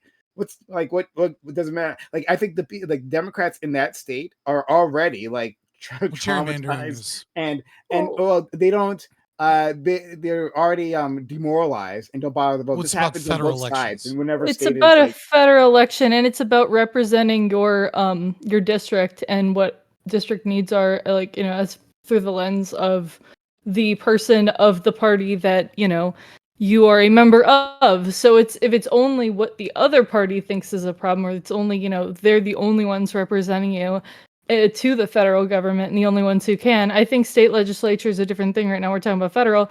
Then I think it is kind of like a crappy thing to talk about here. And it does encourage people to move away to places where it's like a complete enclave. And then we have the Democrat zone, the Republican zone. we already Cut had that. that. Even So- worse, though. So what Katya says is actually the exact opposite of reality, right? So when you gerrymander, right, what you are attempting to do is create more districts that are slightly competitive, right? Like the goal is to create, like, so if you're a Republican, you're gerrymandering, what you want is you want like an 80-20 or 90-10 district, so you can put all the Democrats in one district, right? And then what you want is, instead of having a bunch of 50-50 districts, you want a bunch of 55-45 districts.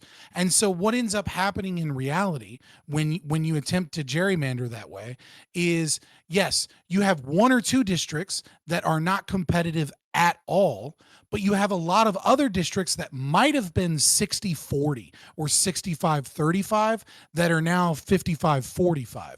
And so the idea is like, oh, well, there's all of these displaced voters, isn't necessarily true. Yeah, but Scott, It's which district Right, has ever that has been gerrymandered that depends- has ever flipped after it was gerrymandered? I don't think that's ever happened. It's Unless happened like in, whole demographics have changed. I think it's like, happened. You have to I wait think for it's happened Democrats.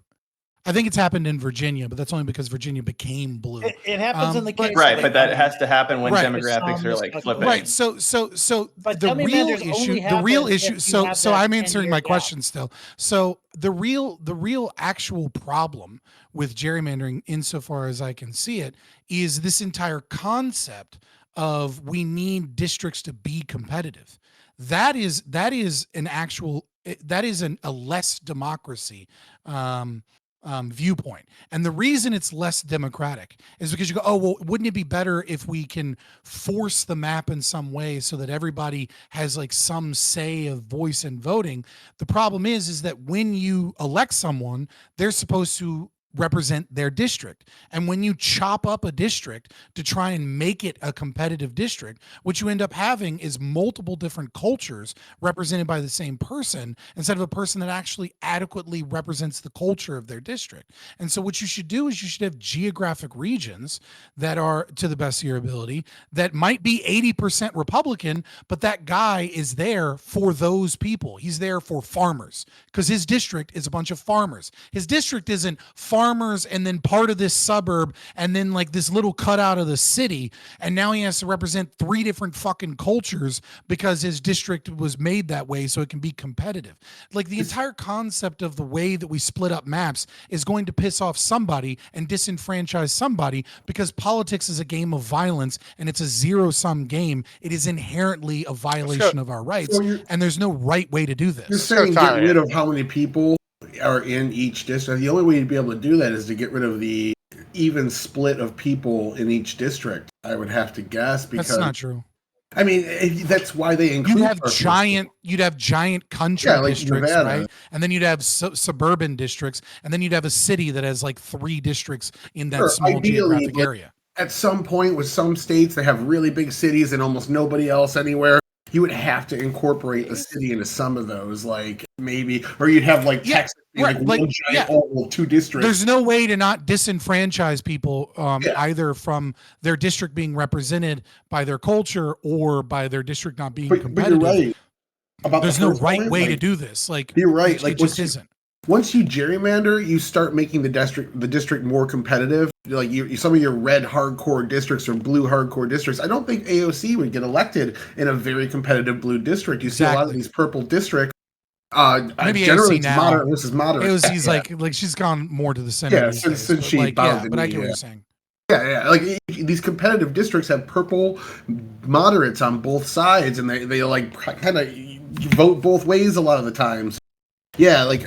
I don't know. I see it as like you have a whole bunch of farmers somewhere that have like a rhino representing them because the Republicans wanted the victory and they gerrymandered it, and now they have to appeal to people in suburbs of the city just as much as they have to appeal to farmers. So what y'all are also talking about kind of comes back to the second thing that we were talking about, which is the census, right? Because I just saw a map earlier. I wish I could find it. I should have brought it up now, but it's the ADHD kicking in. It showed a map. It was DFW and it was highlighted. And it was like areas that are with less population than DFW. It was like, I don't know, 30 states or 28 states or something crazy, right? And it's like, this is less total population. It's like, okay, well, so how would you draw this factoring in population? Well, would you give Dallas, Fort Worth, and Houston, and like San Antonio, like these cities in Texas that are massive, would you give them just like, I don't know how many. We'll just pick a round number, 100 fucking seats, and we'll give them 50 of the 100, right? Like just that one city getting 50. That's why we have senators, man. Yeah, sure. I mean, the senators thing, but like, that's why Madison. But this is what it comes back to what he was just talking about, right? Is are you going to have this map, right, where it's like you get 50 districts in like Dallas, and then you're going to have all this area around the city where it's just like, oh, you have these massive areas where there's like 5 people in a mall, and it's just this map. It's like, I don't know, looks like Swiss cheese. I don't know if that's a better solution. How are they going to represent all of that district? But that's why we have the Senate. That's why we have the Senate, right? Like land also votes, right? Like it's really important. Like we have a federal system that is not meant to represent one person, one vote. And that is why we have the Senate. And the reason we have that, and that is why we have the Electoral College that favors smaller states with lower population, or maybe states with lower population.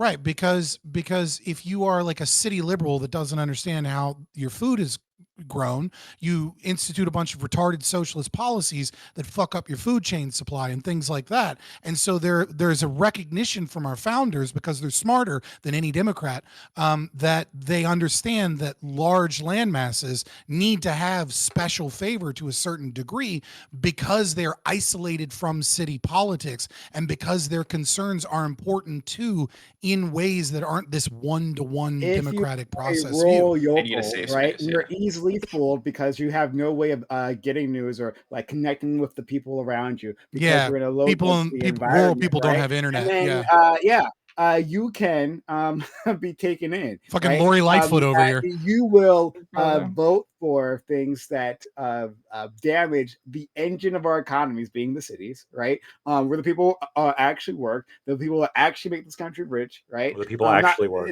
It's no. Yeah, Did yeah, you the literally farmers, just they don't say do any where work. people actually work? No. There's no hate to our farming friends. You know what, Certainly Mr. not. Gibbs, you're right. I No, they should just shut don't up. work. You're No right. hate to our Sometimes farming it's This just is left, the most, lefties this is the most talking. incredible thing I've No hate to our ever farming heard. friends, right? But it's true that like the reason why this country is rich, it was because of the cities, right? It's because that's where our economy actually was, where we actually generate wealth. GDP The number go farmers up. We don't care about the price of eggs anymore, boys. No, you can keep straw manning that, but like you know It's not a straw man. You know what's actually Everybody true works. is that It's the all cities, work. right, are the most important parts of our economy. Period.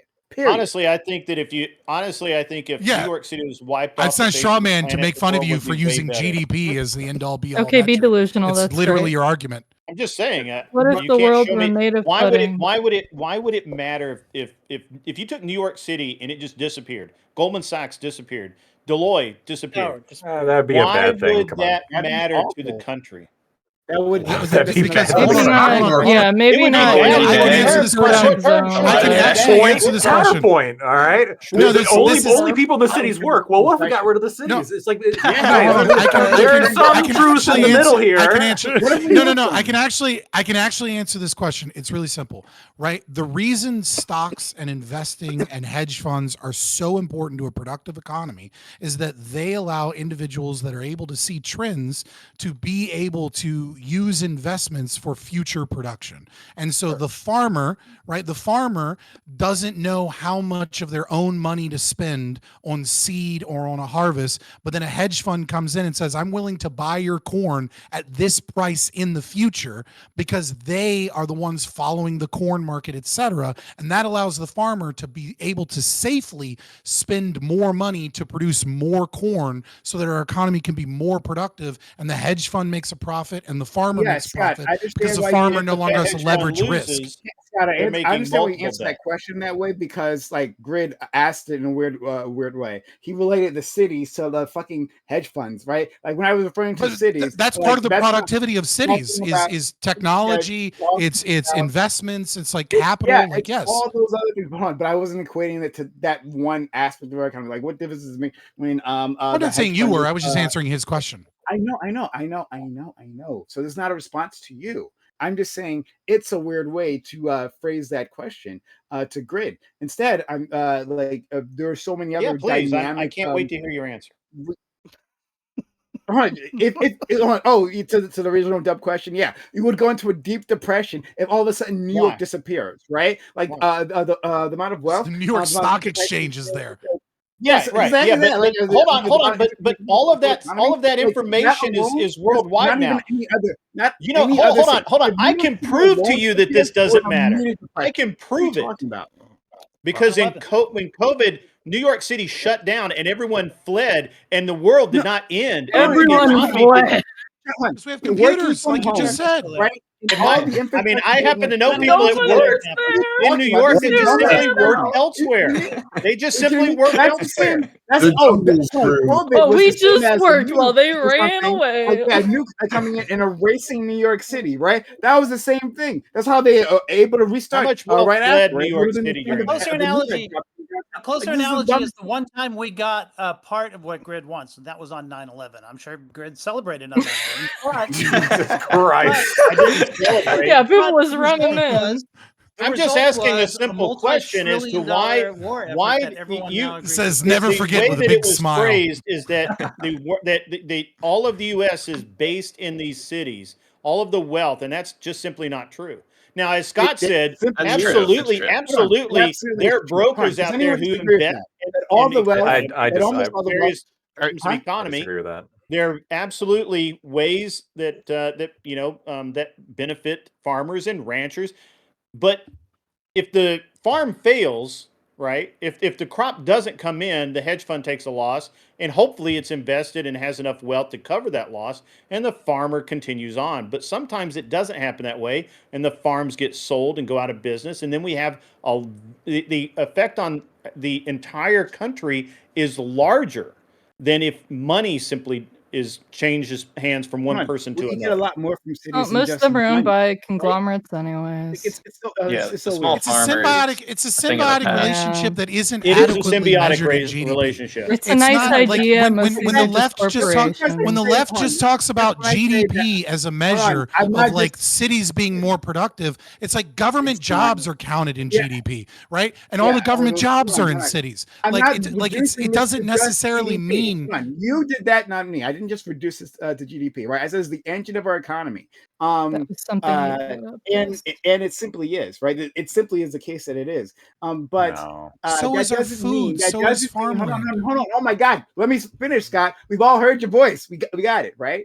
That doesn't mean that the farms aren't important, right? Like you guys hear that. And you Well, think, you're saying "Oh, their I guess votes that aren't means as important farmland Hold on, let because him they're go. Let him stupid finish. Let him people. I finish. think No, that's of a course really they're bad important. thing They're to critical. say. They play a critical role in our country. Of course, we need to eat. Obviously, no one. I didn't think I had to say that, but apparently, Hold on, let him you're- finish. Let him finish. Let You're Brian finish. equating Let Brian finish. stupidity with Indeed, farmers, true. which is really a Indeed, bad it's true plan. that we need to eat, right? Acknowledged. Okay, I guess now we're all on the same page. Okay, But I think I get where you're going with this. understanding- Let him finish. understanding that cities are still the engines of our economy. That doesn't change that statement, right? The rural I don't believe areas they're or the engines. farmland You could That's make the fuel. You can make That's a the case gasoline. for- They feed that engine. you can make a case that they're gasoline or they are the controls or something. But without the farms, there is no product. Oh my to God! sell. Why are you saying the stupidest thing? I'm sorry, I won't respond to it. That anymore. is not the stupidest thing. It's That too is stupid. I've literally already answered. what you said was It's stupid. too stupid. Well, What I said was actually- just You're like stupid. just to jump in here. I mean, it might be stupid, like kind of like what Grid's saying. However, I actually know somebody specifically that is watching this stream right now that has told me before, in regards to relations with Middle East countries, we should just give them a 55. We say, okay, you can keep your oil. We're gonna keep our wheat, and whenever you can eat your oil, when we can eat our wheat, we'll see who wins this in the That's long right. run. And Are we talking about Middle East? yeah. And so Or we're maybe- not, but like so that I feel like that is applicable to this kind of like logic, right? Because I'm sure that he's sitting here hearing this, thinking the same exact thing. He's going, okay, well, if the cities are so important, then okay, then we're just going to follow all their laws and what legislation all the time. Then we'll just keep our food, and then we'll see how long before they start starving. And like I feel like there are people that think And like the I'm power. not arguing this, but there Those are farm people. Those combines people run are oil. listening. Generation. People are listening. I heard saying Middle this East. kind of thing. Let's talk about Israel. No, we're not doing that. But like, listen, I feel like I'd rather die. Thank yeah, you. I don't want to do that right now. But like, I think there is a segment of population that this logic appeals to, and how do you convince them that they're wrong on that? Like when They're kind of extremists, though. I mean, people who think like that. I mean, let's be honest. This conversation's stupid. Nobody wants Americans to die. Nobody wants a city wiped out. And nobody wants farmers to have less of a voice than anybody else. Iran But does. it's We've kind of gone off insane course. statement One to say person, one that vote. farmers should have less of a vote or less of a say than people in cities. That's where I'm No. going. That's One insane. person, one No, vote. hold If on. there are less No. people, We have less people an vote. equal say. Sorry. Right? Corporations are just said people, one friend. person, one vote, right? So- Not one square so- kilometer of land, one vote. Let me counter argue against your actual point, right? I'm going to try and steel man your position, right? And I believe that your position is that the concept of giving additional voting power towards less populated areas is unfair or undemocratic, as you see democracy as a value, because why is it fair that certain people have more sway when, as a microcosm, as a whole country, as a whole community, we all have unique differences in knowledge and understanding, and that making one people have more political power diminishes that communal will of the people and that voice and that democratic power. Right. Like, and you're saying that it shouldn't be such that like the Senate and the Electoral College is designed in such a way that it favors less populated states and regions. Is that a good steel man of your position? Sure. Mhm. I understand where you're coming from, right? Obviously, we don't share the same values of democracy, but working within an internal critique and working within the founders' logic, right? The reason that we have this is played out, I think, very well with LA County. And what you have seen over and over and over again in LA County is that because LA County and California has so many people populated in city centers that need water, instead of managing their water properly, instead of having desalination plants, instead of having, especially once they lost bids and certain aspects of like moving water from Colorado, et cetera, one of the things that they did is they instituted laws against farmers in surrounding areas, and they instituted laws on how much water they could collect and what types of irrigation systems that they were able to use, that large corporations, because of advanced irrigation systems, were allowed to better be able to produce, but poor farmers were not able because they did not have the technology that was capable. And I think what the founders were looking at, maybe not this specific scenario, but I think they were looking at the fact that oftentimes population centers, they become, just as much as farmers are isolated from the way city works, city people are often isolated from those other regions of the country. And when the population is so centered there, that it ends up creating this disparity, and sometimes large population centers will vote away and harm other people. And this is a means of rebalancing that power because of that disparity, as well as the second reason that they did this is that they wanted to ensure that politicians did not simply go visit the 3 most populated cities and then not campaign or not do anything for the rest of the country, because all you would need to do is win LA, win Chicago, win Miami, win New York. LA or Chicago, but that's kind of what the Well, no. electoral I'm college giving is, the right? present context. I'm giving the present context, right? Okay. That like politicians might, without this additional power to less populated regions, that what you end up with is you end up with politicians that then disenfranchise them because they don't need their votes. I disagree with that framing, right? No, that would really only affect the president. That's fair. I'm just trying to steelman here. Sure. Yeah. So I understand what you're saying, and I think you were trying to say something quite fair. But one, I think, and this is the fact of the matter, that the split that the founders foresaw, right, was city versus rural, right? Like heavy population center versus low population center. But that's not actually, like, at least in our current day, it's not really our cultural split, right? We have a difference between we have suburbs now and conservatives. But like, yeah, we do have suburbs, but like you can have a conservative population center, like you can you can have liberal ones, right? Like it's not strictly evenly divided between cities and non-cities. But I'm not even talking about Democrat, Republican, or conservative or liberal. I'm talking about regions and why regions have voting power. It's irrelevant. Hold on. I'm saying the split that they foresaw, right? The founders, right? Like it was true in their time, but it's not true currently in the same way. Now, then you brought up. How is it not true? I don't understand. Well, actually, I think because I just what I just said previously, but whatever. But that's not an argument. What they saw was landowner and non-landowner. I'm going to finish it. I'm going to finish what I'm going to say. All right, great. So you talked about how the people in rural California, I believe it was, right, with the water thing, how they were disenfranchised.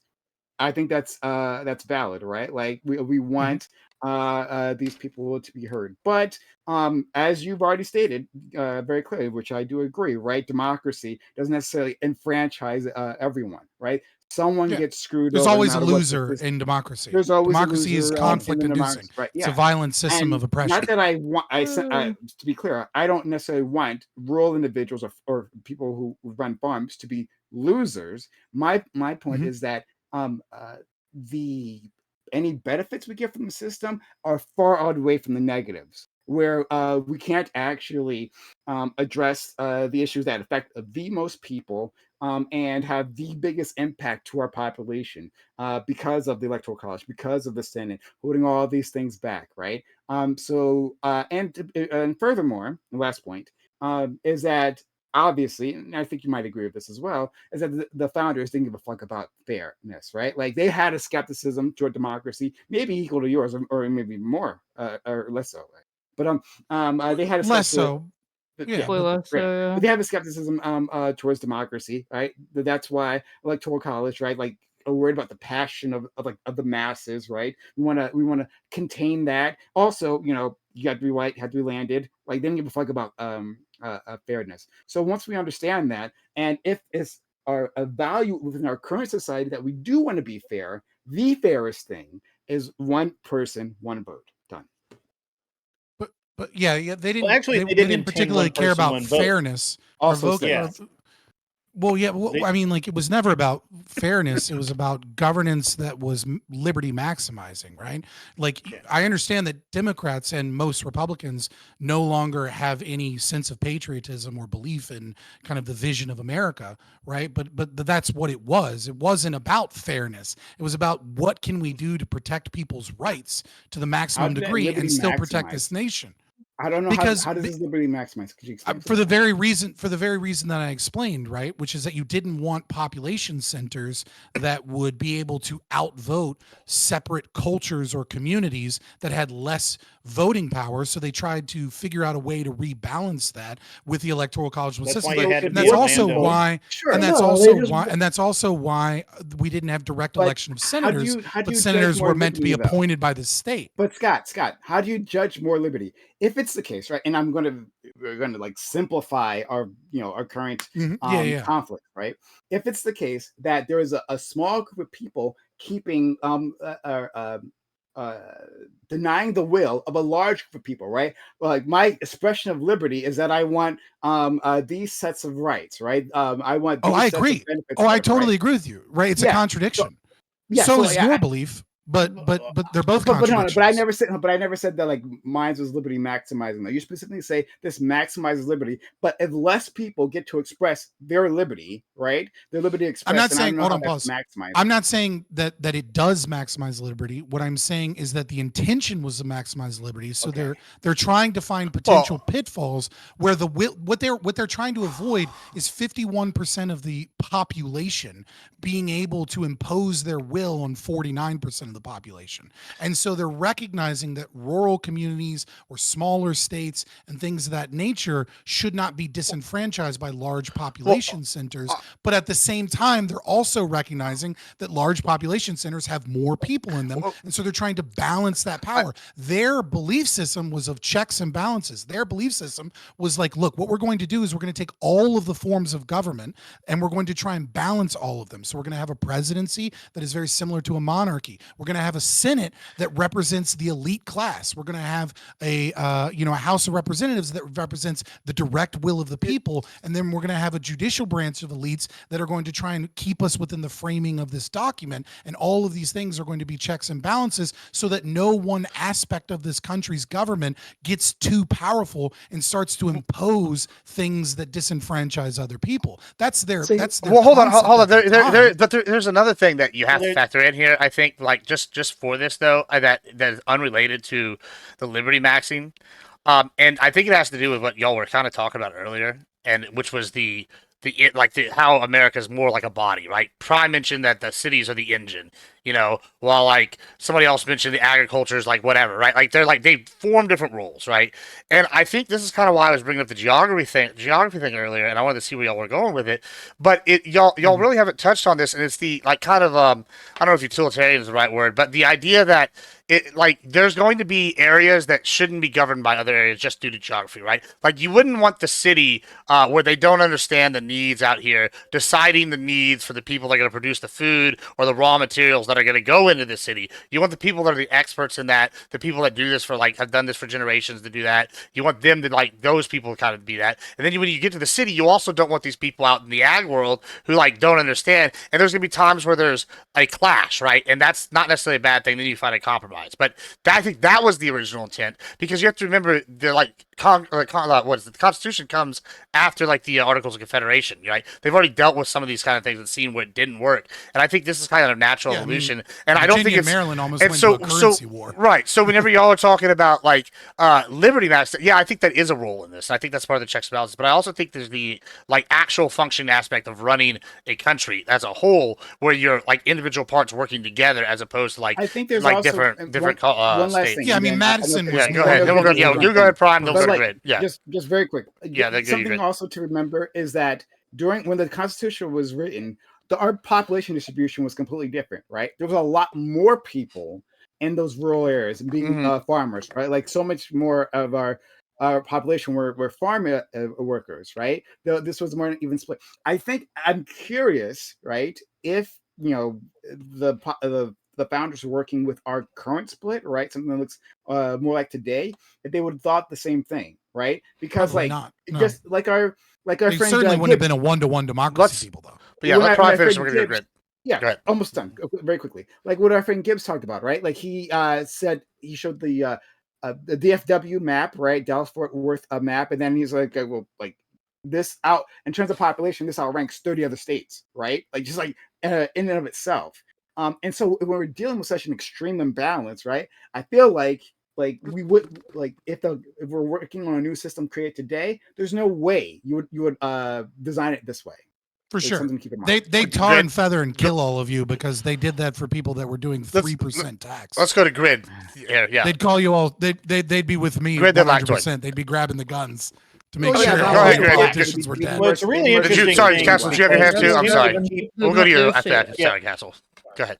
Yeah, we seem to keep forgetting that originally only people that could afford to vote could vote, right? Like that's what the founders did. Is they said you either have to be a landowner or you have to pay a poll tax to be able to vote because at that point only poll taxes were introduced That's later. only some That's states. true. You're right. You're right. Yeah, But we're it running was, low but on it time was here. originally landowners. Let's hold on. No, Hold on. No, this isn't true. This is a hold on. gish gallop Hold here. on. It was in some states it was landowners. Hold on. Other states let women vote. Just a housekeeping thing because I do have like a hard out at 9:30. I want to go salsa dancing. So we're gonna just try to go through these people. Let's not interrupt them so we can get through this because I know we're running close on time. So Grid, go ahead, and then we're gonna go to Lactoid and Castle, and then we can open up a little from there. At any rate, the founders didn't intend everyone to vote. They certainly didn't. They certainly were very much concerned about people who lived in the cities being able to vote against the people who lived or supplied their everything from different farms, and they were farmers themselves to some degree. Washington was anyway, and to some degree, he's doing a lot of heavy lifting there, kind of like on the backs of black slaves. right. Well, I mean, I don't want to come out and say it, but but at any rate, I think. Well, I mean, also the indentured servants. We can't forget those guys. And I just think that it's kind of disingenuous to say that even in modern times that, first of all, I don't necessarily believe that everyone should be able to vote, not even citizens. I've come to that conclusion over the years, and certainly not everyone in cities. I've lived in a lot of cities, and I just don't. They're not necessarily all the smart people there. So, I mean, there's not necessarily all the smart people everywhere. I mean, let's go to Lactoid and Castle, and then go ahead. Everything. I'm gonna say a couple things. I agree with the idea that there's not a lot of, or there are not smart people throughout the world, and the idea that they should have equal say in governance to smart people, I think is pretty ridiculous. So I'm on board with that. Limiting voting through some kind of like IQ test or other kind of comparable like way of measuring intelligence.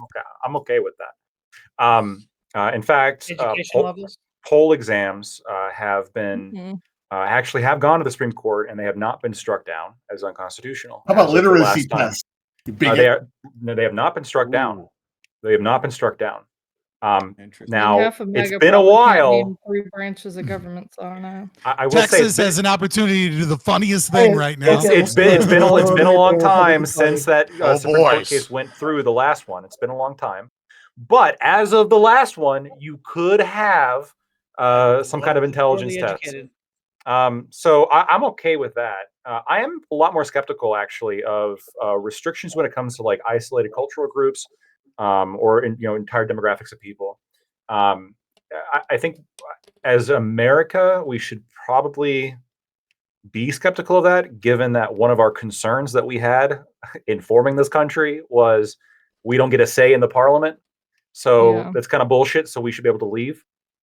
So I do think that there is a kind of a valid concern of, a kind of a separate cultural or geographical area who is denied some kind of representation, being upset about that. And I'm more sympathetic to that than saying, well, everybody within all society should vote, because I mean, within any given like area, within any given culture, there's going to be a whole bunch of people who probably shouldn't be having equal say to the top stock of those areas when it comes to dictating policy. But one of the things that we haven't really gotten around to that I want to talk about, which was kind of the flip side here of this gerrymandering that is sort of taken to, even though it benefits both Democrats and Republicans, depending where you are, generally is seen to benefit Republicans more, is the fact that illegal immigrants are counted on the census, and the census is used to apportion votes, electoral college votes, and other basically other forms of political representation. Explain to me that, like, this part really doesn't make sense to me, regardless of whether or not you think illegal immigration is really that big of a deal or we should be enforcing it a whole bunch. There does seem to be something odd about giving voting power, essentially, like giving voting weight to a group of people, thus incentivizing something that this country has made illegal, through like legally incentivizing something that this country has made illegal.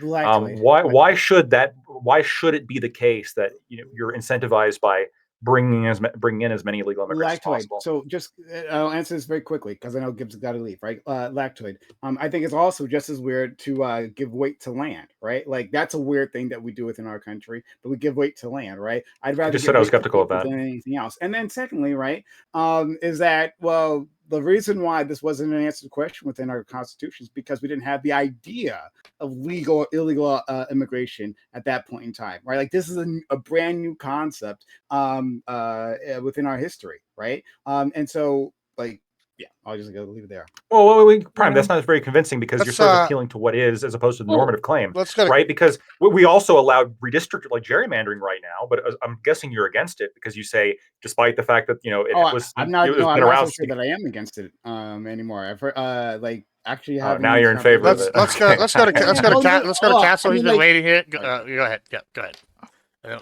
Yeah, we're going to wrap up after that real quick. So go ahead, Castle. Sorry. Yeah, I'm just waiting. Sure, I'll make it quick. I wanted to get back to your point. So it was just about the geographical way we could look at things, and I think if you think about the future of the country and the way it's changed over just the last 50, 30 years or whatever, the Democratic, Farm and Labor Party of Minnesota was representing the farmland, and now it's representing more of the city. So I think we're seeing just a shift of how America is as a country. We're more of a service country. We're doing less farming. The farms are owned by big conglomerates. Same with manufacturing. There are less manufacturing jobs.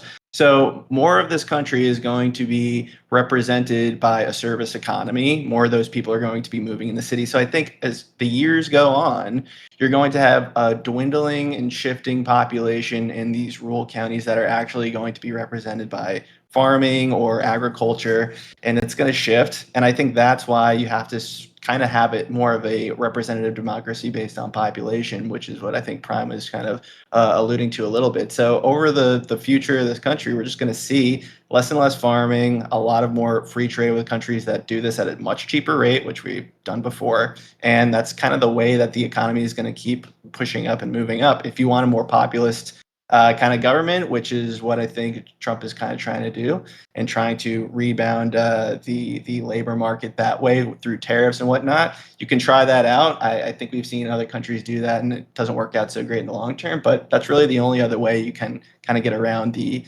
eventual future of the U.S. I think. All right. Let's go to Tyler. We'll start us out with outros, and let's make it brief and tell them where to find you with final thoughts. Go ahead, Tyler. All right, so we heard all the best points tonight that weren't from me. Start with, as Tyler was saying, as always, it is what it is. So, gerrymandering, as long as everyone's got the same tools, whatever. Did anybody say that? Yes, you did actually as well. And you copied my intro point about gerrymandering making districts weaker, too. So, but as going into the second point, anyway. We never got really into illegal immigration, but I have a study that actually uses the highest estimate of illegal immigrants, and it said maybe at best 4 votes are displaced in favor of the Republicans. Granted, they'll gain 4 House seats if they were all not counted in the census, but it's not that big of a deal, I feel like. A lot of this is just because we're kind of in a slow news cycle and nobody wants to dive into the more complicated political subjects like the inception of Crossfire Hurricane. That's a huge one that it takes hours and days to learn. So now we're arguing about gerrymandering for the ninth time in the last 15 years. I don't know. There's not much that hasn't been said already a million times about it. So everything I said was right. If you disagree with me, I'm sorry that you were wrong. And I just switched over to YouTube. I have like a tiny handful of followers and only 4 viewers. So average debate enjoyer on YouTube, hit me up because like I need it now. I follow him, chat, and you should too. Castle, real Or quick. subscribe. Sorry. Yeah, I think people made some good points earlier today, just about the whole quorum thing and how things that could be changed there. So I think that got me thinking a little bit overall, and based on how gerrymandering is done today, I'm still not really seeing the benefits of it, if there are any. And I think some of the arguments there worked up until a point. But overall, I just think, and like I said earlier in my intro statement, that we're just leading to more partisanship the way this is going. And I think, if the Republicans do it, the Democrats are going to do it against them just to even things out. Like Cass said, it's, at the end of the day, if everybody's doing it, maybe we just get back to a 50-50 House of Representative popular vote anyway. So might just not make a difference. But yeah, if you want to find me in my socials, Castle Guard YT on X. Similarly on YouTube as well, it's CASSELL Guard YT. But yeah, thanks for having me. Appreciate being on the panel with you guys. Fantastic. Thank you so much, Fabian. Yep, I am Fabian Liberty. You can find me on YouTube and X primarily. By those handles, I'm an anarcho-objectivist, libertarian ANCAP, objectivist philosophy, debates, interviews, things like that. So I want to say a few things. IQ, you're right. To some of the lefties, you're absolutely right. The IQ is centered in the cities. I would also argue that data seems to suggest that wisdom is centered in more rural areas. I also want to say that landowners being able to vote would probably backfire against conservatives in a pretty major way. The boomers may have voted in this last election 53% for Trump, but they supported Biden in both of the last elections. And, they supported him initially and they supported him when he was the candidate before Harris came in, as well as boomers were the reason that Carney won in Canada as opposed to Pierre Poilievre.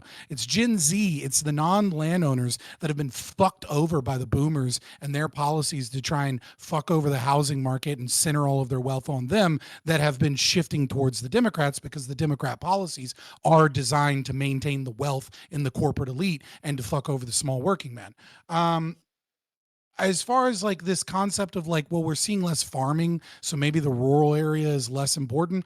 I think that is a misunderstanding of what is meant and understood. It's a very like, I've lived in the city my whole life take, because rural America is not just farming or cattle. It's a completely different culture for a variety of different reasons. And I think maybe that is the future, that more and more people go into the cities. But I think with the housing market, with the ability to work from home, with AI, with increased productivity in labor, being able to predict that is almost an impossibility, especially as this corporate daycare DEI job bullshit continues. I don't know how long that system is going to last in America, where we just stay this wonderful, everyone works a 9-to-5 job where they don't do anything but answer emails and make tons of money.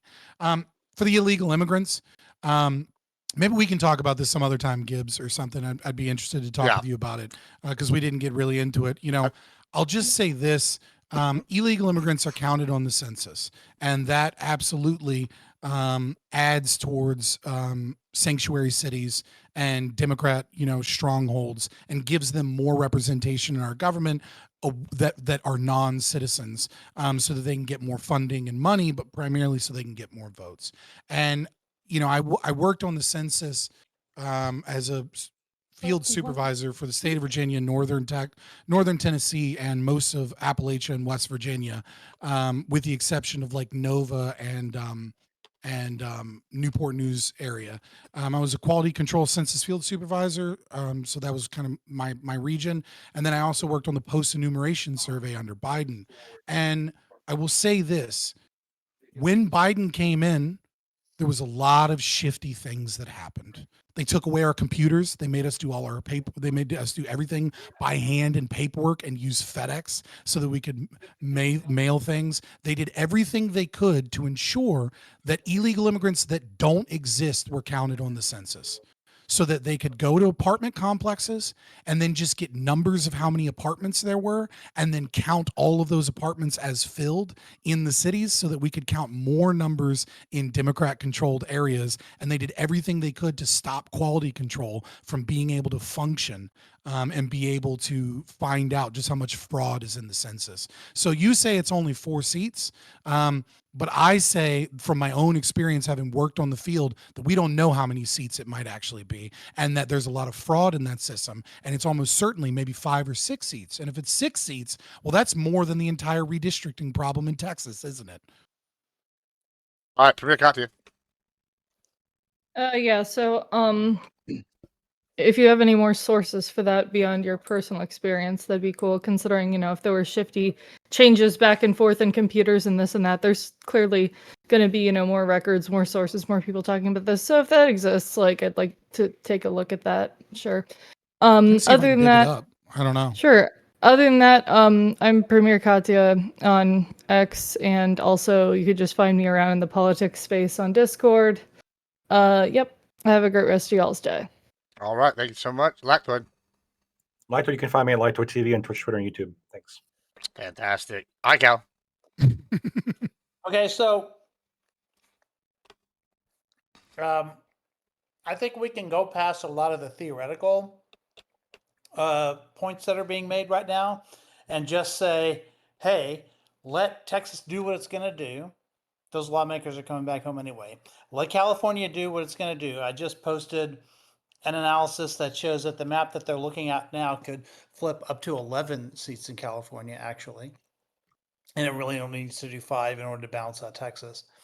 But regardless of whatever the outcomes are going, there are Republicans already that don't want this, that don't want all of this to happen. There's Kylie in California who's one of the Republican delegation coming out of California. The entire Republican delegation out of California is trying to figure out a way to stop this. Kylie has introduced his own bill in order to make it illegal to redistrict in the middle of the decade. That you can only do it after a census triggers it. And then Lawler in New York is doing the same thing. He's introducing a similar bill that has the support of the New York Republican delegations. So it looks like there's going to be basically blue state Republicans everywhere don't want this to happen. They're very nervous about it. So I think that in terms of the party balance, I think we're going to end up about where we are now. I think everything's going to balance out, but we'll still be way worse off because now there's going to be far more safe districts than there were before. And that's my real issue, is not which party controls those districts so much, but as to how much the people who get elected into those districts fear a primary versus fearing a general. And that's it. All right, thank you. Grid. Yeah, so you can find me at An Unreasonable Man on YouTube and Twitch. It's an interesting conversation. I like how that the engine of the country has been losing people for hand over fist since 2020. There's an significant out migration into rural areas, shockingly enough, and I just don't really see how this is going to play out well for the cities in the future. To be honest, I think people are tired of living on top of each other. As far as the gerrymandering and the fleeing, I actually support the use. I came in kind of neutral on this, but I'm okay with the FBI going out, wrangling up these politicians, bringing them back to Texas, and having the vote, and then just catch and release, just let them go. Other than that, obviously we didn't really get into some of the other meat of the discussion I thought we would, and that's okay. As always, been a great time. Thanks, Gibbs, for having me. It's been a lot of fun to sit here and listen to some people talk and learned a couple of things and made some decisions actually. So always good, always fun. You guys have a great night. Let's go to Prime. First, I thank the participants. Thank everyone for coming out, having a fun discussion. So shout out to that.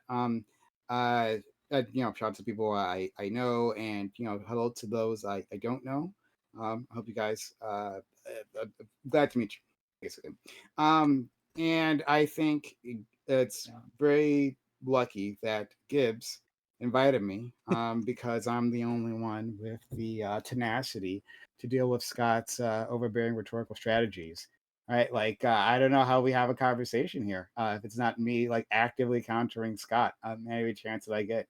But thank God that I'm here, right?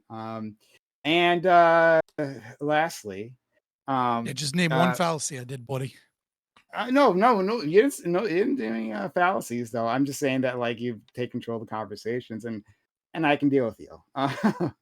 But lastly, I think it seems that my conservative friends are quite upset over this undocumented immigrants thing, right? And saying that hey, like it gives undocumented immigrants give voting weight, and that seems unfair.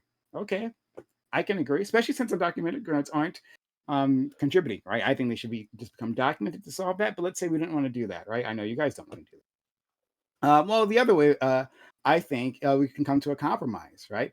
I would gladly remove undocumented immigrants from the census, right, and removing their power if we reformed the Senate, if we got rid of the Electoral College, right, reform the Senate to being a smaller version of the House, basically.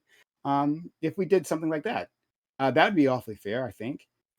If my conservative friends wouldn't take that bargain, right, then you realize that you'd be losing more than you would gain there, right? You'd realize just how valuable land is and how much the Senate is a massive weight against your political opponents there, right? One that just simply is not matched by undocumented immigrants within the city. So, like, let's consider that. If you don't agree, well, then we know where you stand. All right. Hey, yeah, also, Prime Guy. Yeah, Prime. Find me Prime Guy, PRMECUIS. Find me, we'll do debates, right? I'll yell at Scott there too, right? It'll be a lot of fun. And it's the econ panel next week, right? Then we're gonna actually talk about the Trump. Yeah. All right. Well, hey, and last but not least, but maybe least in speaking time, I gotta say, Vigilante, you were too disruptive. You spoke way too much this whole time. Next time, just quiet down a little bit. All right, just No, I'm just kidding. Tell us who you are. What your final thoughts are. Maybe get a word in now. Yeah, I know. I have a problem with being too fucking quiet. Generally speaking, I think we actually heard some pretty good opinions from Scott, which is something I very rarely ever say. Especially when it comes down to the just forcing the votes. Like I said, I heavily agree with that.